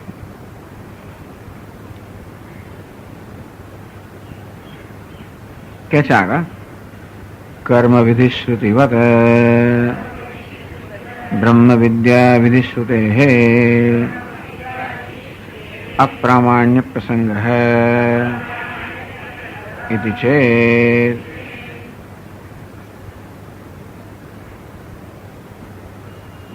તમે આવી રીતે કર્મકાંડ જે છે એને અપ્રમાણ ઠરાવી દીધો તો તેવી રીતે જ્ઞાનકાંડ અપ્રમાણ કેમ ના ઠરે? તમે તો શાસ્ત્રનું પ્રામાણ્યત્વ સિદ્ધ કરવા માંગો છો. તમે કહો છો જ્ઞાની પુરુષ માટે કર્મકાંડ પ્રમાણભૂત નથી એના માટે જ્ઞાનકાંડ પ્રમાણભૂત છે. પણ જેવી રીતે કર્મકાંડે પોતાનું પ્રામાણ્ય ગુમાવ્યું તેમ જ્ઞાનકાંડમાં પ્રામાણ્ય ગુમાવે તો પછી વેદ પ્રમાણ વગરનો થઈ જાય ને. એ છે એટલે કહે છે ટૂંકમાં વસ્તુ એવી છે ને કે અત્યારે આ માણસ હું કરતા છું એ હું કરતા છું એ પ્રકારની માન્યતા જ્યાંથી સેવે છે ત્યાંથી કર્મકાંડમાં જે બધા આદેશો આપવામાં આવ્યા એ પ્રમાણભૂત બન્યા. હવે એને જયારે જ્ઞાન તો હું બ્રહ્મ છું ત્યારે પહેલાનું જ્ઞાન બાધિત થઈ ગયું. હું કર્મ કરતા છું ભોગતા છું એ પ્રકારનું પોતાના વિશેનું જે જ્ઞાન કે ખ્યાલ હતો એ હું બ્રહ્મ છું એ જ્ઞાનથી બાધિત થઈ ગયો. એટલે હું કરતા છું એ ખ્યાલ પર રચાયેલી બધું શાસ્ત્ર અપ્રમાણ થઈ ગયું. હવે હું બ્રહ્મ છું એ ખ્યાલ જયારે જતો રહેશે તો જે હું કરતા છું એ પ્રકારનો ખ્યાલ જતો રહે હું બ્રહ્મ છું એ જ્ઞાનથી તેવી રીતે હું બ્રહ્મ છું જ્ઞાન પણ બીજા કશા ખ્યાલથી જતું રહે તો આ અપ્રમાણ થશે. ખ્યાલ આત્મા વિશેનો બદલાયા કરતો હોય તો આ ખ્યાલ પણ કેમ ના બદલાય? તો ઉત્તર આપે છે ન બાધક પ્રત્યય અનુપપત્તે હે. તો કે નહીં ભાઈ હું બ્રહ્મ છું એ જ્ઞાનને બાદ કરનારું બીજું કોઈ જ્ઞાન નથી. હું દેહ છું એ જ્ઞાનને બાદ કરનાર હું બ્રહ્મ છું એ જ્ઞાન છે. હું બ્રહ્મ છું એ જ્ઞાનને બાદ કરનાર કોઈ જ્ઞાન નથી એ સમજાવે છે. યથા બ્રહ્મ વિદ્યા વિધિશ્રુત્યા આત્મનિ અવગતે દેહાદિ સંઘાતે અહમ પ્રત્યયો બાધ્યતે તથા તથા આત્મનિ એવ આત્માવગતિ ન કદાચિત કેનચિત કથંચિદપી બાધિતુમ શક્યા ફલ અવ્યતિરેકાદ અવગતેઃ યથા અગ્નિઃ ઉષ્ણઃ પ્રકાશશ્ચેદી. તો કે નહીં હું બ્રહ્મ છું એ મારા ખ્યાલને એ મારા જ્ઞાનનો બાદ કરનાર એને ખોટું ઠરાવનાર બીજો કોઈ જ્ઞાન નથી. હું દેહ છું કે કરતા છું ભોગતા છું એ જ્ઞાનને ખોટું ઠરાવનાર જ્ઞાન છે બ્રહ્મવિદ. બ્રહ્મવિદ કે છે યથા બ્રહ્મ વિદ્યા વિધિ શ્રુત્યા બ્રહ્મ વિદ્યા વિધિ આત્માવારે દ્રષ્ટવ્ય શ્રોતવ્ય મંતવ્ય નિધ્યાસિતવ્ય. આત્માવારે દ્રષ્ટવ્ય આત્માનું દર્શન કરવું જોઈએ.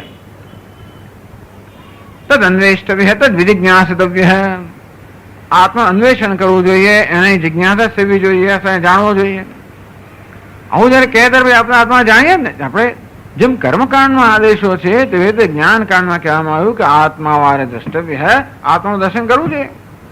એ સાંભળીને આપણે આદેશનું પાલન કરીએ. કેવું પાલન કરીએ? શ્રુતવ્ય, મંતવ્ય, નિધિધ્યાસવ્ય. આમ શ્રવણ, મનન, નિધિધ્યાસન દ્વારા જ્યારે જ્ઞાન થાય. યથા બ્રહ્મ વિદ્યા વિધિશ્રુત્યા આત્મની અવગતે. તો એ શ્રુતિના આધારે, એ શ્રુતિના આદેશનું જ્યારે પાલન કરવું, એ પાલન કરવાના કારણે મને જ્યારે આત્માનું જ્ઞાન થાય.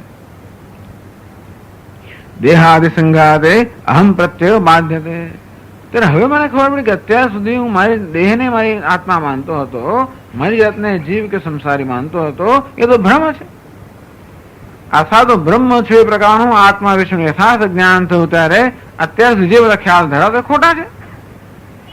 તું સિંહ છે એમ જ્યારે પેલા ઘેટાને કહેવામાં કે તું સિંહ છે એવું જયારે કહેવામાં આવ્યું ત્યારે ઘેટાને ખબર પડે કે હું તો સિંહ છું.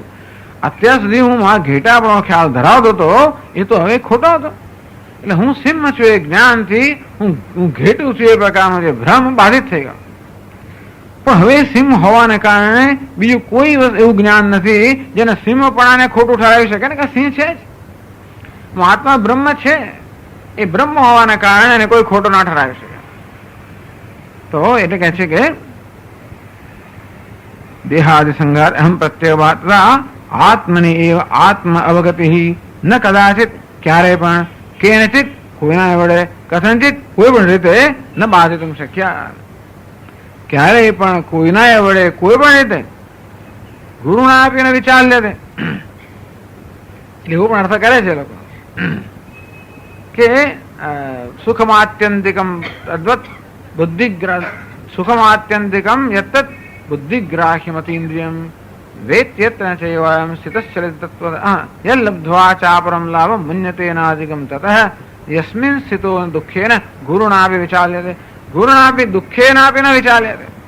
ગુરુ પણ પછી એને ચલાયમાન કરવા માંગે. યદિ મન્યસે સોવેદેતિ દક્ષરમેવાપી નૂનમ ત્વમ વેત્થ બ્રહ્મણો રૂપમ. આમ કે તું એમ માને છે કે તું બ્રહ્મને સારી રીતે જાણે છે, તો તું બ્રહ્મના એક અંશને જ જાણે છે. પછી આવીને કહે છે કે ના હમ મન્ય સોવેદેતિ નો ન વેદેતિ વેદ છે. ના હું બ્રહ્મને સારી રીતે જાણું છું એવું નથી, નથી જાણતો એમ પણ નથી, જાણવું છે એમ પણ નથી. એટલે હવે શું કે ગુરુના આપી ન વિચાર લે. ટૂંકમાં કોઈ પણ ક્યારેય પણ એના એ જ્ઞાનને વિચલિત ન કરી શકે, કારણ કે એ સત્ય છે.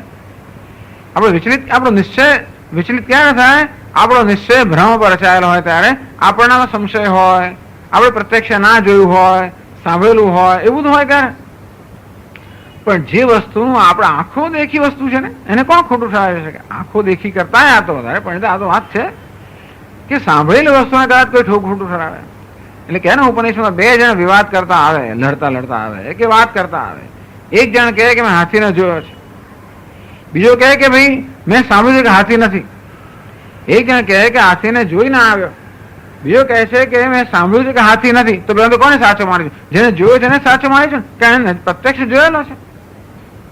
તો તેવી રીતે હું બ્રહ્મ છું એ પ્રકારનું અપરોક્ષ પ્રત્યક્ષથી પણ ચડિયાતું જ્ઞાન જે છે એ પ્રકારનું જ્ઞાન છે, અર્થાત આ પ્રકારનો જેને અનુભવ જ છે કે હું બ્રહ્મ છું, એને કોણ ખોટું ઠરાવી શકે? કોઈ ગમે તેટલું કહેતો એવું સારું કે તું સ્વામી તો મચ્છર છો, ગમે એવું કોઈ ના. હું મનુષ્ય છું, મારે જ્ઞાન છે જ એવાને કારણે ગમે તે પ્રયત્ન કરે તો પણ મારું એ જ્ઞાનનો કે બાધિત ના કરે, કારણ કે એ હકીકત છે.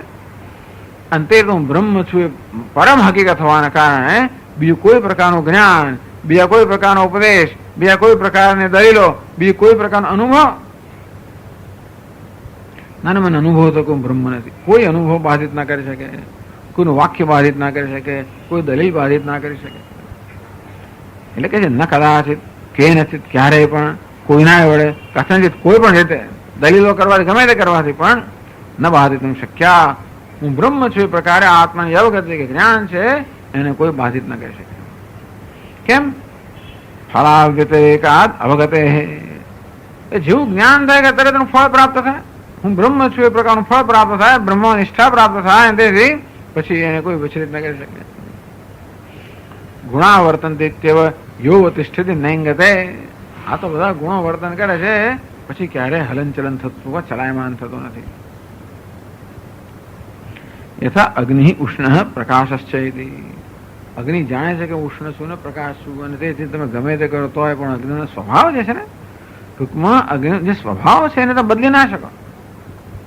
ગમે દલીલો કરો તોય પણ અગ્નિ અંધકારમય છે કે ઠંડો છે એવું કોઈ સાબિત ના કરી શકે. કરે તો પણ જોઉં છું ને, તમે કદાચ એવી દલીલો કરો બધી ચાલાકીથી કે કોઈક રીતે મારી બુદ્ધિને તો ભ્રમ, પણ હું જોઉં છું એ તો છે જ ને. પ્રત્યક્ષ પ્રમાણ છે સૌથી પ્રબળ પ્રમાણ છે, એટલે બીજા અનુમાન વગર કઈ ચાલે જ નહીં ને.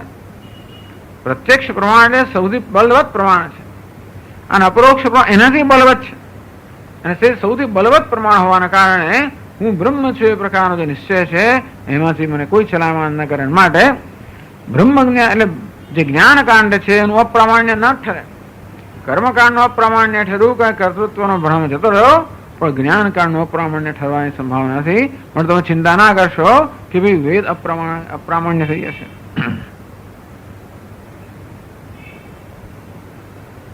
કે છે આગળ, ન ચ એવં કર્મ વિધિશ્રુતે અપ્રામાણ્યમ પૂર્વ પ્રવૃત્તિ નિરોધેન ઉત્તરોત્તર અપૂર્વ પ્રવૃત્તિ જનનસ્ય પ્રત્યેગાત્માભિમુખ્યેન પ્રવૃત્ત્યુત્પાદનાર્થત્વાत्. અને તમે કહો છો એ પ્રમાણે કર્મકાંડ પણ ખરેખર એવો ઉપયોગી જ છે. કર્મકાંડ ભલે મિથ્યા કર્તૃત્વના ભ્રમ પર રચાયેલા હોય, ટૂંકમાં જે પોતાને કરતા ભોગતા માને છે ભલે એનું જ્ઞાન મિથ્યા હોય અને એને આધાર લઈને ભલે કર્મકાંડ એને કરવાનો આદેશ આપતું હોય, તો એ આદેશો પણ પ્રમાણભૂત છે. કઈ રીતે? તો કે છે પૂર્વ પ્રવૃત્તિ નિરોધેન ઉત્તરોત્તર અપૂર્વ પ્રવૃત્તિ જનનસ્ય.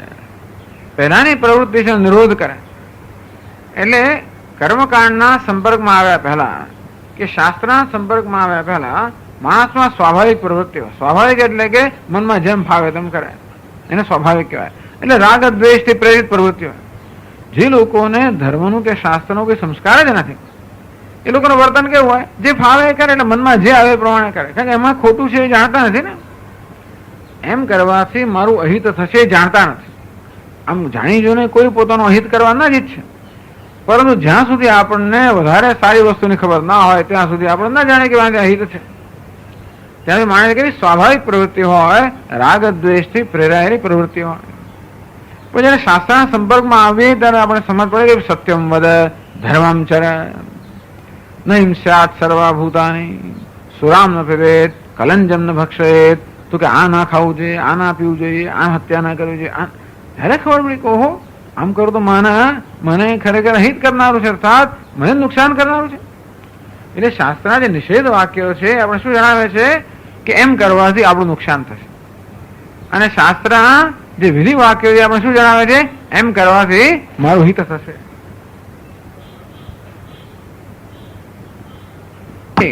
કે ધર્મનું આચરણ ન કરવું તો મારું અહિત થાય, સત્યનો ભોગ આપું તો મારું અહિત થાય. અને એટલે હવે પેલી પૂર્વ પ્રવૃત્તિ નિરોધ એને પહેલા મને લાગે તો અસત્ય બોલી નાખતો તો, બધું કરતો હતો.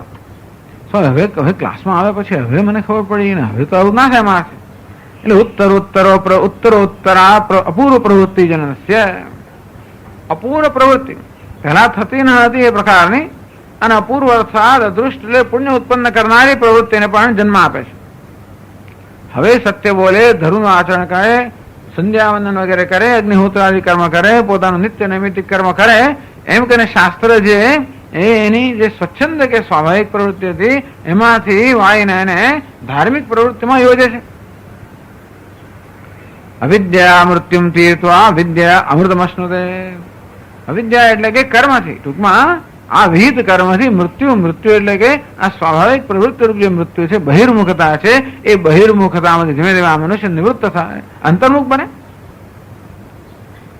ભલે ને સકામ કર્મ કરતો હોય તોય પણ, સકામ કર્મ કરતો હોય તો પણ એટલું તો ખરું જ કે પોતાની કામના પૂરી કરવા માટે એ પ્રામાણિક માર્ગ અપનાવશે, અપ્રામાણિક માર્ગ નહીં.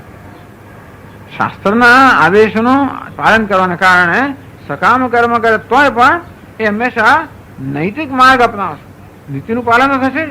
એમ કરવાથી અંતર્મુખ બનશે. એમ કરતા હોય ક્યારેક ક્યારેક વિહિત એમને નિષ્કામ કર્મ થોડા કરી નાખે. એમ કરતા કરતા અંતઃકરણ શુદ્ધિ બને, અંતર્મુખ બને. તેથી પ્રત્યેગાત્મ આભિમુખ્ય ધીમે ધીમે ધીમે એ અંતર્મુખ બને. પ્રત્યેગાત્મા પ્રત્યે એની રુચિ જન્મે. અત્યાર સુધી વિષય ભોગમાં જે રુચિ હતી એ ધીમે ધીમે બદલાઈને એને પ્રત્યેગાત્મા આત્મા મળે રુચિ જન્મે. એને ઈચ્છા જન્મે કે ભાઈ આત્મા આંતરિક એક પ્રસન્નતાનો અનુભવ કરતો જાય, એનો વૈરાગ્ય જન્મે. એટલે પછી એને સાત્વિક અંતઃકરણ થાય તો સત્વાત સંજાયતે જ્ઞાનમ. સાત્વિક અંતઃમાં જ્ઞાનની ઈચ્છા જન્મે. આ પ્રકારે આત્માને જાણવાની ઈચ્છા જન્મે.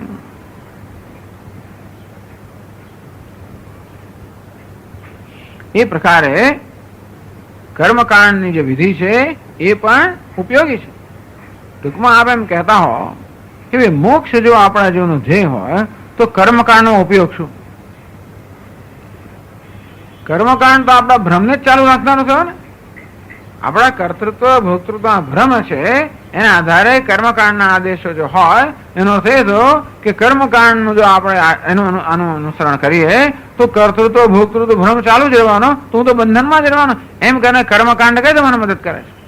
તો કે નહીં, એ કર્મકાંડમાં જે બધા આદેશો છે એનું પાલન કરીએ તો ધીમે ધીમે તમસ નિષ્ક્રિયતામાંથી સક્રિય બનીએ અને પછી સકામમાંથી નિષ્કામ બનીએ. આમ તમસમાંથી રજસ, રજસમાંથી સત્વ. એમ કરતા કરતા આપણા જ્ઞાનની ઈચ્છા જન્મે અને એ રીતે છેવટે આપણે મોક્ષ પ્રાપ્ત થાય. એ રીતે પરંપરા એટલે કે પરોક્ષ રીતે આ કર્મકાંડ પણ પ્રમાણભૂત છે એ સાબિત કર્યું.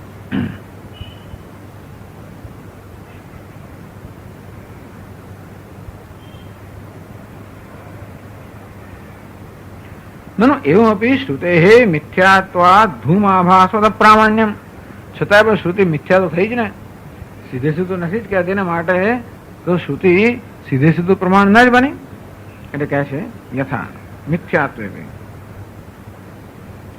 મિથ્યાત્વેપી ઉપાયસ્ય ઉપેય સત્યતયા સત્યત્વમ એવ સ્યાત યથા અર્થવાદાનાં વિધિશેષાણાં લોકેપી બાલોન્મત્તાદીનાં પય આદૌ પાયયિતવ્યે ચૂડાવર્ધનાદિવચનમ. ઉપાયસ્ય મિથ્યાત્વે બી. આમ શ્રુતે મિથ્યા ઉપાયનું અનુસરણ કર્યું. ખરેખર તો હું કરતા ભોગતા નથી, એ કર્તૃત્વ બહુ મિથ્યા છે. છતાં પણ એ એટલે શ્રુતિએ જે ઉપાય અજમાવ્યો મિથ્યા ઉપાય છે, પણ એ સત્ય લાવી આપે છે ને. વેદાંતમાં એક દ્રષ્ટાંત આપે છે કે ભાઈ સ્વપ્ન ભલે મિથ્યા રહ્યું અને સ્વપ્નનો વાહક પણ મિથ્યા છે, તો સ્વપ્નમાં વાઘનું દર્શન થાય, હું છળીને એકદમ જાગી જવું તો કઈ વાંધો નહીં. સ્વપ્નનો વાઘ મિથ્યા હોય છતાં પણ એ મિથ્યા વાગે મને સત્ય જાગ્રત પ્રાપ્ત કરાવી આપે ને. એટલે મહત્વની વસ્તુ ઉપાય કેવો છે તે નહીં, પણ એને કારણે આપણને શું ફળ મળે છે કે આપણને કયું ધ્યેય પ્રાપ્ત કરે એ મહત્વનું છે. મિથ્યાત્વ એ બી ઉપાય છે, ભલે ઉપાય મિથ્યા રહ્યો. એટલે કર્મકાંડ નામનો ઉપાય કર્મ કરવું એ ભલે મિથ્યા રહ્યો. ઉપેય સત્યતયા, પણ જે પ્રાપ્ત ઉપેય એટલે કે ઉપાયના પરિણામે આપણને જે પ્રાપ્ત થાય એ જે ધ્યેય છે તો સત્ય છે ને. સત્યત્વ એવ સ્યાત. ઉપાયનું પણ સત્યત્વ થાય એટલે ઉપાય પણ સત્ય જ ગણાય. કે છેવડું ઉપાયનો હેતુ શું? ટ્રેન એટલે શું છે? આ તો ખોટી ટ્રેનમાં બેઠા, પણ ધારો કે થાય શું કે ખોટી ટ્રેનમાં બેઠા ને કંઈક પેલા પેલું ડિરેલમેન્ટ થયું ને રસ્તો બદલી નાખ્યો અને આપણને આપણે ધ્યેય પર પહોંચ્યા ધારો એવું થઈ જાય તો કદાચ એવું બને. ખોટી બસમાં બેઠા તો પેલો રસ્તો બંધ થઈ ગયો એટલે બસ આમ ફરીને જવું પડ્યું. તેથી મને મારા ઘર પાસે ઉતાર્યો. ધારો કે એવું થાય તો ભલે હું મિથ્યા બસમાં બેઠો, પણ એને મને ધ્યેય પ્રાપ્ત કરાવ્યું માટે એ મારા માટે સત્ય જ છે. અને તે ભલે ને કર્તૃત્વ ભોક્તૃત્વ મિથ્યા હોય, પણ એ કર્તૃત્વ મને મોક્ષ પ્રાપ્ત કરાવે છે. કઈ રીતે? એ કર્તૃત્વ કર્મ કરાવે છે. એ કર્મ કરાવીને મારી પાસે ધર્મનું આચરણ કરાવે છે. એમ કરીને મારામાં સાત્વિકતા ઉત્પન્ન કરે છે, એમ કરીને મારામાં જિજ્ઞાસા ઉત્પન્ન કરે છે, એમ કરીને મને આત્મામાં રુચિ જન્માવે છે, એમ કરીને મને ગુરુ પાસે મોકલે છે, એમ કરીને જ્ઞાન પ્રાપ્ત કરે. અને તેથી ભલે ને મિથ્યા રહ્યું કર્તૃત્વ, પણ એ મિથ્યા કર્તૃત્વ પણ છેવટે સત્ય આત્માના મેળવવાનું સાધન બને છે. માટે ઉપાય ઉપેય અર્થાત એ ઉપાયથી પ્રાપ્ત થયું એ સત્ય છે, માટે ઉપાય પણ સત્ય જ કહેવાય. કે ઉપાય સત્ય હોય કે મિથ્યા, અગત્યનું શું છે? ઉપાય દ્વારા શું પ્રાપ્ત થયું તે. બડા સ્વામીજી કે ને પેલા ભાઈ નાના બાળકને આપણે પેલું રમતું હોય એને આપણે શીખવાડવું છે 1 2 3 4 એમ બેસડે તો ના શીખે રમતા રમતા. જો કે બેટા પેલો 3 નંબરનો લઈ આવો છે બ્લોક, પેલો 3 એટલે શું એને ખબર ના, એટલે મમ્મી આ તો કે ના એ નહીં, મમ્મી આ તો કે આ તો કે હા, એ ખબર કે આને 3 કહેવાય.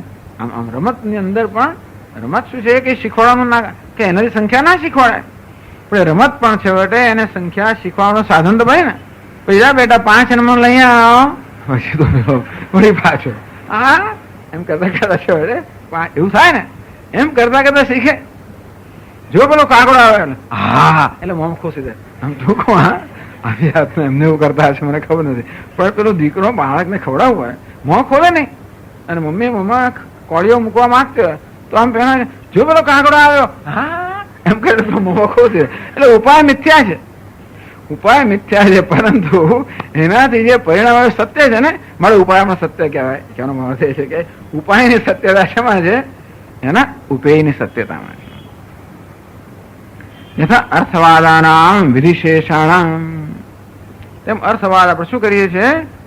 અર્થવાદ કોઈ વસ્તુની પ્રશંસા કરીએ કે કશાની નિંદા કરીએ, ટૂંકમાં આપણે જે કહેવા માંગીએ છીએ પ્રશંસા કરીએ, અને આપણે જેમાંથી એને રોકવાની નિંદા કરીએ. આમ કહી કે જો નિશાળ જાય ને તો ગાડી મળે, ભગવાન જાણે ગાડી મળે કે ના, કેટલા નિશાળ જાય છે નથી મળે, પણ છતાં પેલા એમ કે મને ગાડી મોટર ગાડી મળશે મારું નિશાળે જવું, એને અર્થવાદ કહેવાય. જે નિશાળે જાય એને સેન્ટરો મળે. ધારો કે એવું કે મમ્મી કે પેલા સેન્ટર નાના આટલા નાના છોકરા સેન્ટ્રો ફળ આવું બધું સારું, હજી મને તો ઓળખાતી ને સેન્ટ્રો ગાડી કે ફળ આપણે પેલા બધા ઓળખતા હોય. એને જયારે એ લાલચ આપવામાં આવે કે જો તું નિશાળે જઈશ તો તને પછી મોટો દિવસ સેન્ટ્રો મળશે, બસ એને નિશાળે જવાનો રસ નથી, એને સેન્ટ્રોમાં રસ છે પણ એટલે નિશાળે જાય.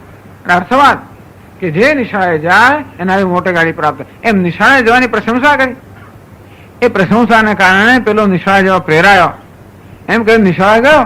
અને તેથી ભલે ને પેલી પ્રશંસા સાચી ના હોય તો પણ એને કામ કર્યું, બસ કામ કર્યું એટલે ઉપાય સાચો થઈ ગયો.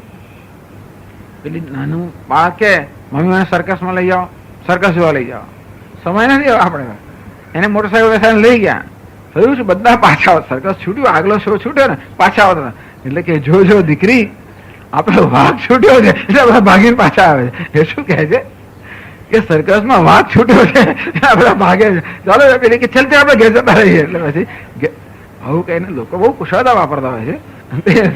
કોઈને કોઈ ઉપાય ભલે મિથ્યા હોય પરંતુ ઉપેય સત્ય છે ને, મારે ઉપાયને સત્ય કહેવાય. યથા અર્થવાદામ વિધિશેષાણામ, એટલે પ્રશંસા આપણે કશાને કરીએ કે પ્રશંસા કરવા અને પ્રેરિત કરવા માટે, નિંદા કરે નિરુત્સાહ કરવા માટે, બીજું કઈ કારણ નથી. આપણે રોજ બરોજના વ્યવહારમાં ઉપાય અજમા લોકેપી, રોજ બરોજના વ્યવહારમાં બાલોન્મત્તા નામ પયા, નાનું બાળક હોય અને આપણે દૂધ પીવડાવવું હોય, 4-5 વર્ષનું હોય, 5-6 વર્ષનું હોય, ધારો કે બાળક કરતા બાલિકા હોય, ધારો કે દૂધ પીવડાવે, દૂધ ભાવે નહીં છોકરીઓને, હવે નાનપણથી જ ના ભાવે, 6 વર્ષની એને કહેવામાં આવે ચૂડાવર્ધનાદી, જો દૂધ પીશ ને તો લાંબા વાળ થશે, તો હા મમ્મી પીશ.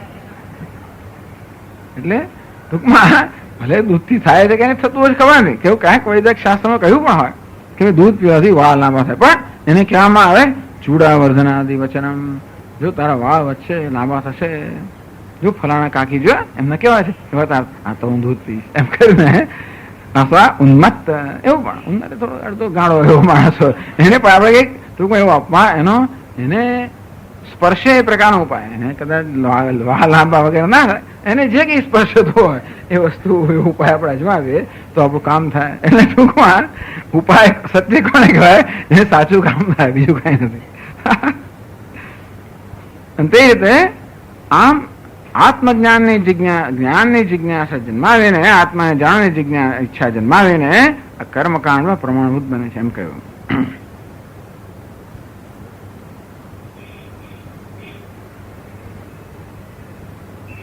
કર્મકાંડ સૂચના ઉક્ત રીત્યા પરંપરા પ્રામાણ્ય ભી, તમે કહો છો એ પ્રમાણે કર્મકાંડ સુધી પણ પરંપરા પ્રમાણ થઈ, પરોક્ષ સાક્ષાત પ્રામાણ્ય ઉપેક્ષિત, પણ સાક્ષાત પ્રમાણ ન થઈ ને. ટૂંકમાં શાસ્ત્રના વાક્યો સાક્ષાત પ્રમાણ તો ન થયા. એટલે કહે છે પ્રકારાંતર સ્થાનામ ચ સાક્ષાત એવ પ્રામાણ્ય સિદ્ધિ પ્રાગ આત્મજ્ઞાનાદ દેહાભિમાન નિમિત્ત પ્રત્યક્ષાદિ પ્રામાણ્યવત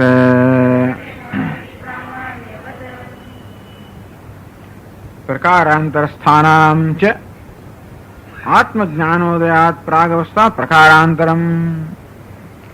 અથવા ચાલો જે લોકો પ્રકાર એટલે કે સત્યમાં નિષ્ઠ નથી, એટલે કે અજ્ઞાનને કારણે ભ્રમ સેવનારા છે, તો ચાલો એમને માટે સાક્ષાત પ્રામાણ્ય પણ ગણાય. ટૂંકમાં સાક્ષાત એવા પ્રામાણ્ય સિદ્ધિ તત્વ સ્થિતાનામ કર્મશ્રુતિનામ અજ્ઞાત સંબંધ બોધકત્વેન સાક્ષાત એવ પ્રમાણત્વ ઇષ્ટમ. તો કઈ નહીં, સાક્ષાત પ્રમાણ પણ છે. કોના માટે? અજ્ઞાની મનુષ્ય માટે. અજ્ઞાની મનુષ્ય અજ્ઞાની હોવાના કારણે દેહ વગેરેના આત્મા માને છે, અને માટે એનામાં ઈચ્છા જન્મે છે, એને સ્વર્ગ વગેરે ઈચ્છા જન્મે છે ને. અને તો પછી શાસ્ત્ર પણ શું કહે છે કે ભાઈ અગ્નિહોત્ર કે જ્યોતિષ્ઠોમાં કર્મ કરવાથી સ્વર્ગ પ્રાપ્ત. એ સાચું જ છે, એ પણ સાચું છે. અને એ રીતે જે લોકો અજ્ઞાની છે, અવિવેકી છે, એને કારણે જે લોકો વિષય સુખ વગેરે ઈચ્છા કરતા હોય, એમને એ પ્રકારના સુખના સાધનો ઉપદેશ કરીને પણ કર્મકાંડ એક ખોટું નથી કહેતા. તમે એ પ્રમાણે કર્મ કરો તો મળે. તદે એતत् સત્યમ. આ પણ સત્ય જ છે.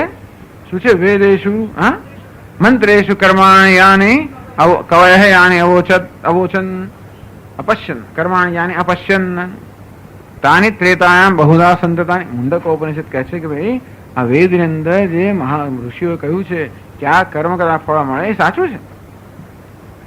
એટલે અજ્ઞાની મનુષ્ય માટે કર્મકાંડ કહે છે એનું મુખ્ય પ્રામાણ્ય પણ છે, અને જીવનના જે મોક્ષના સંદર્ભમાં એનું પરંપરા પ્રામાણ્ય છે, મુખ્ય પ્રામાણ્ય પણ છે.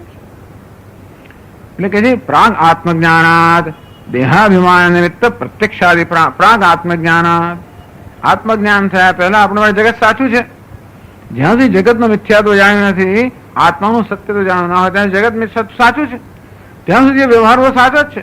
ત્યાં સુધી આંખોથી પ્રત્યક્ષ દેખાય પ્રમાણ સાચા જ છે, ખોટા નથી. તેથી હું ભાઈ આ પુરુષને જોઉં છું, સ્ત્રીને જોઉં છું, આ પશુ પક્ષીને જોઉં, સાચું જ છે. એ તો પછી જયારે જ્ઞાન થાય કે આ બ્રહ્મ છે, ત્યારે પછી આ જ્ઞાન ખોટું ઠરે, પણ ત્યાં સુધી તો આ સાચું જ છે. અને તે રીતે આ કર્મ કરવાથી આ ફળ મળશે, એ વાત સાચી જ છે. અને તેથી જ્યાં સુધી આત્મજ્ઞાન થયું નથી ત્યાં સુધી કર્મકાંડ પણ મુખ્ય અર્થમાં પ્રમાણ છે, અને આત્મજ્ઞાન કરવા માટે પણ એ પ્રમાણ છે, પરંપરા.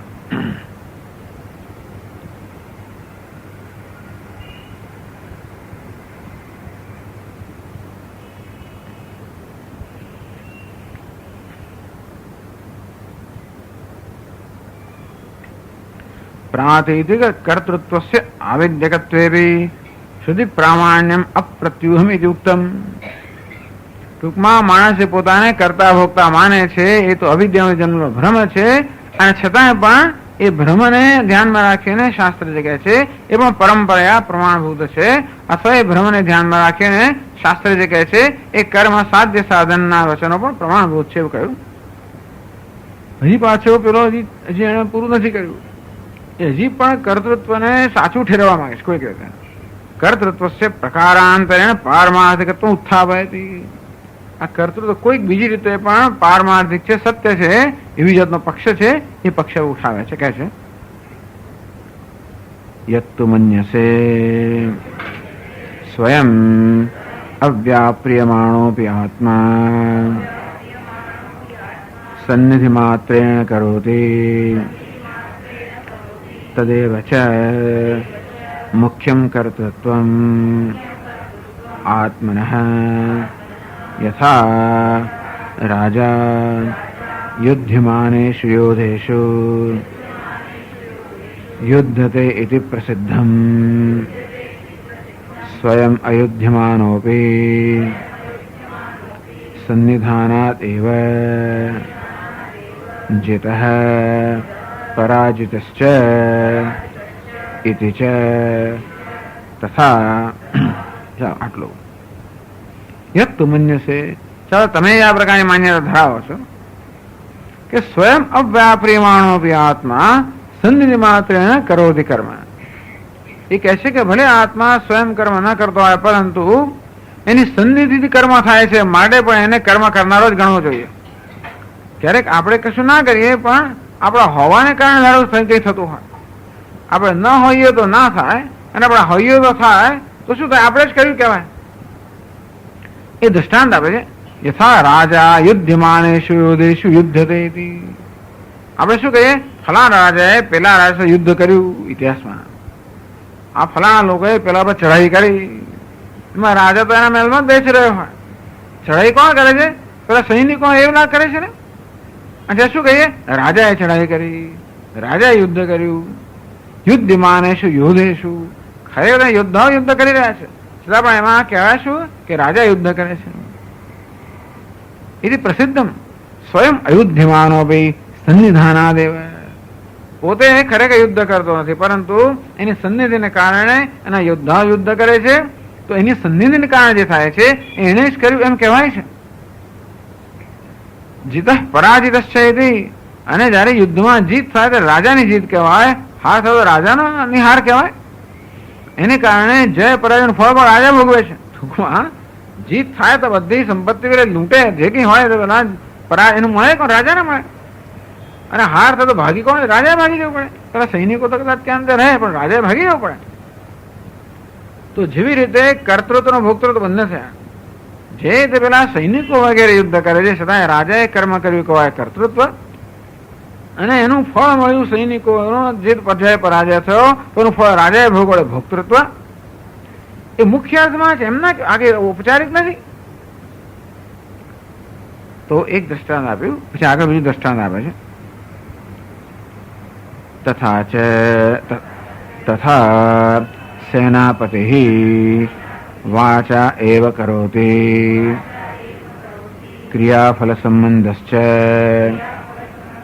રાજ્ઞઃ સેનાપતેશ્ચ દૃષ્ટઃ.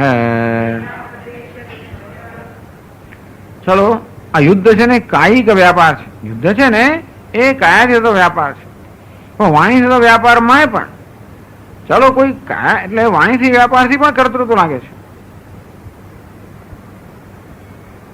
એટલે સેનાપતિ વાચા એવ કરોતી. રાજા સન્નિધિ માત્રથી કરે છે, સેનાપતિ હુકમ આપે, આદેશ આપે, શૂટ ફલાણું ચાર્જ એમ કહે, હુમલો કરો, આક્રમણ કરો. સેનાપતિ કહે તો કોઈ આક્રમણ કરે તો એનું ફળ કોને? એને જ કોણે કર્યું? સેનાપતિએ કર્યું કહેવાય ને. તમે આમ કેમ કરો છો? ઉપરથી કહ્યું છે. તમે ઘણી વાર સરકારી ઓફિસ વગેરે જાઓ અને તમે કહ્યું આવું કેમ? ઉપરથી કહ્યું છે. અને કેમ પકડી ગયા? ઉપરથી કહ્યું છે. અને કેમ છોડ્યું? ઉપરથી જે હોય તો ટૂંકમાં. એટલે ભલે આ માણસ પકડી ગયો એટલે આમ મુખ્ય કરતા કોણ કહેવાય? પેલો બિચારો સિપાહી કરતા કહેવાય, પણ એ ના કહેવાય કારણ કે એને કરાવનાર કોણ છે? બીજું કોઈ છે. એને કહ્યું કામ કરો અને પછી એને કર્યું ને. સેનાપતિ વાચા એવ કરોતી. આમ સેનાપતિ વાચા દ્વારા પણ યુદ્ધ કરે છે. રાજા એની સન્નિધિ દ્વારા યુદ્ધ કરે છે અને સેનાપતિ એની વાણી દ્વારા યુદ્ધ કરે છે. ક્રિયાફલ સંબંધ છે રાજ્ઞ સેનાપતિ દુષ્ટ. રાજા કે સેનાપતિ એમને એ કર્મ પણ એટલું કે આ યુદ્ધ કર્યું એનો યશ કે અપયશ પણ રાજા કે સેનાપતિને જાય, એનું ફળ જીત કે પરાજિત પણ એમને જાય. પછી આગળ આ લૌકિક દ્રષ્ટાંત વૈદિક દ્રષ્ટાંત આપે છે. યથા ચ ઋત્વિક કર્મ યજમાનસ્ય. જેવી રીતે આપણે યજ્ઞ આગળ કરાવતા હોઈએ અને પંડિતજીને બોલાવીએ તો આહુતિ કોણ આપે છે? પંડિતજી આપે છે. પણ ખરેખર કોણે કર્યું કહેવાય? આપણે યજમાને કર્મ કર્યું કહેવાય. આપણે ખરેખર કારણ કે આપણે એને બોલાવે છે પંડિતજીને મળે કર્મ કોણે કર્યું કહેવાય? યજમાને. પંડિતજી સંકલ્પ કરે ત્યારે પણ યજમાન એનું ફળ પ્રાપ્ત નહીં તો પોતે કામ કરીને ફળ બીજાને કેમ મળે? છતાં પણ યજમાનને ફળ પ્રાપ્ત થાય. એટલે કર્મ સાથે પણ યજમાન સંબંધિત થયો, કર્મના ફળ સાથે પણ સંબંધિત થયો. એ નથી કરતો તો પણ એમ વૈદિક દ્રષ્ટાંત આપ્યું. स्व व्यापारादृत सन्निधि है, अन्य व्यापार है तो मुख्य कर्तृत्व है. चलो सेनापति तो वाणी द्वारा करता थयो, પેલું યજમાન છે ઋત્વિક દ્વારા કરતા થયો અને ભોગતા થયો, તો રાજા તો સન્નિધિ માત્રથી, એ સન્નિધિ માંથી કોઈ કરતા થાય તેનું દ્રષ્ટાંત આપે છે. યથાવા ભ્રામકસ્ય લોહ ભ્રામયિતૃત્વાદ અવ્યાપૃતસ્ય એવ મુખ્યમેવ કર્તૃત્વમ તથા ચ આત્મનઃ ઇતિ. યથાવા અથવા તો ભ્રામક, ભ્રામક એટલે લોહ ચુંબક.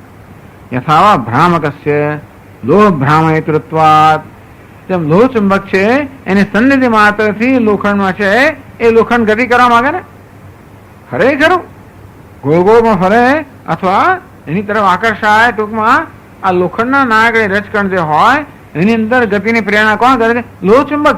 પોતાની સન્નિધિ માત્ર એવું બોલતો નથી. ટૂંકમાં લોહ ચુંબક તો પેલા લોખંડને કશું દક્ષિણા નથી આપતો અને એને આદેશ પણ કશું નથી કરતો, અને છતાં માત્ર સન્નિધિથી લોહ ચુંબક જે છે એ કેવી રીતે પેલા લોખંડના નાકડા કણોને આકર્ષે છે, એનું ગતિ ઉત્પન્ન કરે છે. અવ્યાપૃતસ્ય મુખ્યમેવ કર્તૃત્વમ. હવે તમે પૂછો કે ભાઈ આ ખેંચી કોણ ગયું? આ લોખંડના ટુકડાને કોણ ખેંચી ગયો? કેવું પડે લોહ ચુંબક ખેંચી ગયો?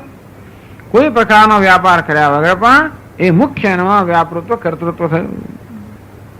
તથા જ આત્મન, એ જ રીતે આત્મા ભલે કઈ કર્મ ના કરતો હતો પણ એની સન્નિધિ માત્રથી જે કર્મ થાય છે દેહેન્દ્રિયાદિ દ્વારા, એની સન્નિધિ થતું હોવાને કારણે એ એનો કરતા ઠર્યો માટે આત્મા મુખ્ય અર્થમાં કરતા છે. ગૌણ પણ મુખ્ય અર્થમાં કરતા છે, એ જાતની દલીલ કરે છે.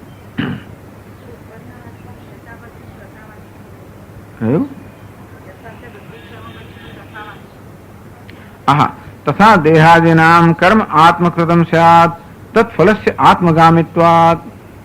તે રીતે દેહાદિનામ કર્મ આત્મકૃતમ છે, તે રીતે આ દેહાદિ સંઘાત જે કર્મ કરે છે એ આત્માએ જ કરેલું ગણાય છે.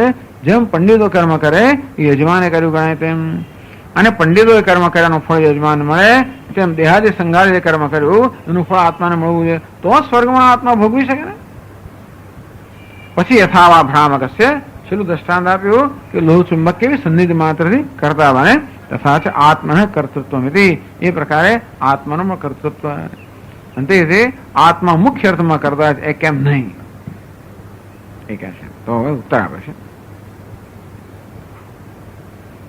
હવે દલીલ થયેલા આપણે વાત તો સાચી જ છે, વાત તો સાચી જ છે, તો ગણાવવું જ જોઈએ. તો ઉત્તર આપે છે. તદસત અકુર્વત કારકત્વ પ્રસંગાત. તદસત તમે કહો છો એ ખોટું છે. અકુર્વત કારકત્વ પ્રસંગાત, કશું કર્યા વગર તમે કારક બનો. કારક કોને કહેવાય?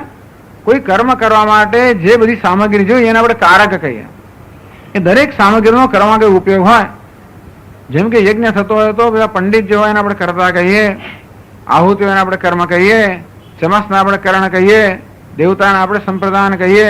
એમ આ પ્રકારે મુખ્ય 3 કારકો છે. બીજા બધા બરોબર છે, પણ કર્મ કર્તા અને કરણ આ 3 મુખ્ય વસ્તુ છે. બીજા બધા છે પણ એટલે મુખ્ય 3 તો તેવી રીતે. પણ કશું કર્યા વગર કારક થાય તો જો જે આહુતિ આપનાર એ પણ એ કર્મ કરે છે, આહુતિ આપવા એની અંદર પણ ફેરફાર થાય છે, ચમસમાં પણ ગતિ થાય છે, ચલન થાય છે. તેથી કારક એને કહેવાય જે હંમેશા કર્મમાં કોઈ ને કોઈ રીતે સંકળાયેલું હોય અને તેથી કોઈ ને કોઈ પ્રકારની ચેષ્ટા કે ગતિ રહેલી જ હોય. ક્રિયામ કુર્વત કારણમ કારકમ અંગીકારાત. તો જે ક્રિયા કરતું હોય એવા કારણને જ આપણે કારક કહીએ. તો અંતેથી કારકનો અર્થ એ છે કે ક્રિયામાં કોઈક રીતે સંકળાયેલો હોય છે. અને તમે તો કહો છો કે પેલો કશું કરતો નથી અને તો એ કરતા કહેવાય. આ તો તમે આખી વ્યાખ્યા જ ખોટી ઠરાવો છો. કરતા એ કારક છે, અને કારક કોને કહેવાય? જે ક્રિયા કરતો હોય તેને. અને તેથી કશી ક્રિયા ન કરતો હોય છતાં પણ તમે એને કરતા કહો, એ તમે કારકની વ્યાખ્યા છે એ વ્યાખ્યાનો જાણે કે વિરોધ કરી રહ્યા છે, એ સમજાવે છે. કારકમ અનેક પ્રકારમિતિ છે. પેલો કહ્યું તમે કહ્યું એવું એક જ પ્રકારનું કારક ઓછું હોય. આવો કારક કેમ ના હોઈ શકે? એટલે ઘણી પ્રકારનું કારક હોય, કશું કર્યા વગરમાં કારક કેમ ના બને?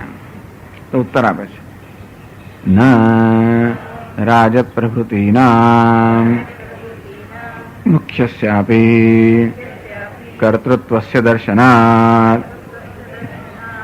તમે જે બધા દ્રષ્ટાંતો આપ્યા રાજાના, યજમાનના, આ બધા દ્રષ્ટાંતો જે આપ્યા કે સેનાપતિના, એ લોકો તો મુખ્ય અર્થમાં એ કરતા છે. કદાચ આ સંજોગમાં કશું ના કર્યું હોય પણ બીજી રીતે કરતો હોય છે. રાજા હોય, સેનાપતિ હોય, યજમાન હોય, એ પણ આ પ્રકારનું કામ પણ પોતે કરતા હોય છે. જેના માટે તમે એને કરતા કહો છો, અત્યારે નથી કરતો પણ ક્યારેક કરતો હોય છે, એ સમજાવે છે. રાજા તાવત સ્વવ્યાપારેણાપી યુધ્યતે યોધાનાં ચ યોધેતૃત્વે ધનદાને ચ મુખ્યમેવ કર્તૃત્વમ તથા જય પરાજય ફલોપભોગે. તો કે તમે રાજાની વાત કરી કે રાજાની સન્નિધિ થાય છે, પણ ખરેખર નરી સન્નિધિ નથી આવતી. ત્યાં આગળ કંઈક વધારે હોય છે, સન્નિધિ વધારે કંઈક હોય છે. તો રાજા તાવત સ્વવ્યાપરેણાપ યુદ્ધતે. ઘણો રાજા પોતે યુદ્ધ કરતો હોય છે, એવું નથી જ કરતો હતો. યોધાના અને યુદ્ધો યુદ્ધ કરતા હોય કે એમને યુદ્ધ કરે છે. યોધૈતૃત્વે ધનદાને છે મુખ્યમાં. પછી યુદ્ધો જયારે યુદ્ધ કરે અને પગારનો દિવસ આવે તો રાજા પગાર આપતો હોય, એમ એમને પગાર આપવામાં કે પછી યુદ્ધો ધારો કે જીતીને આવ્યા હોય તો એમને જે બક્ષિસ આપવાની હોય, કદાચ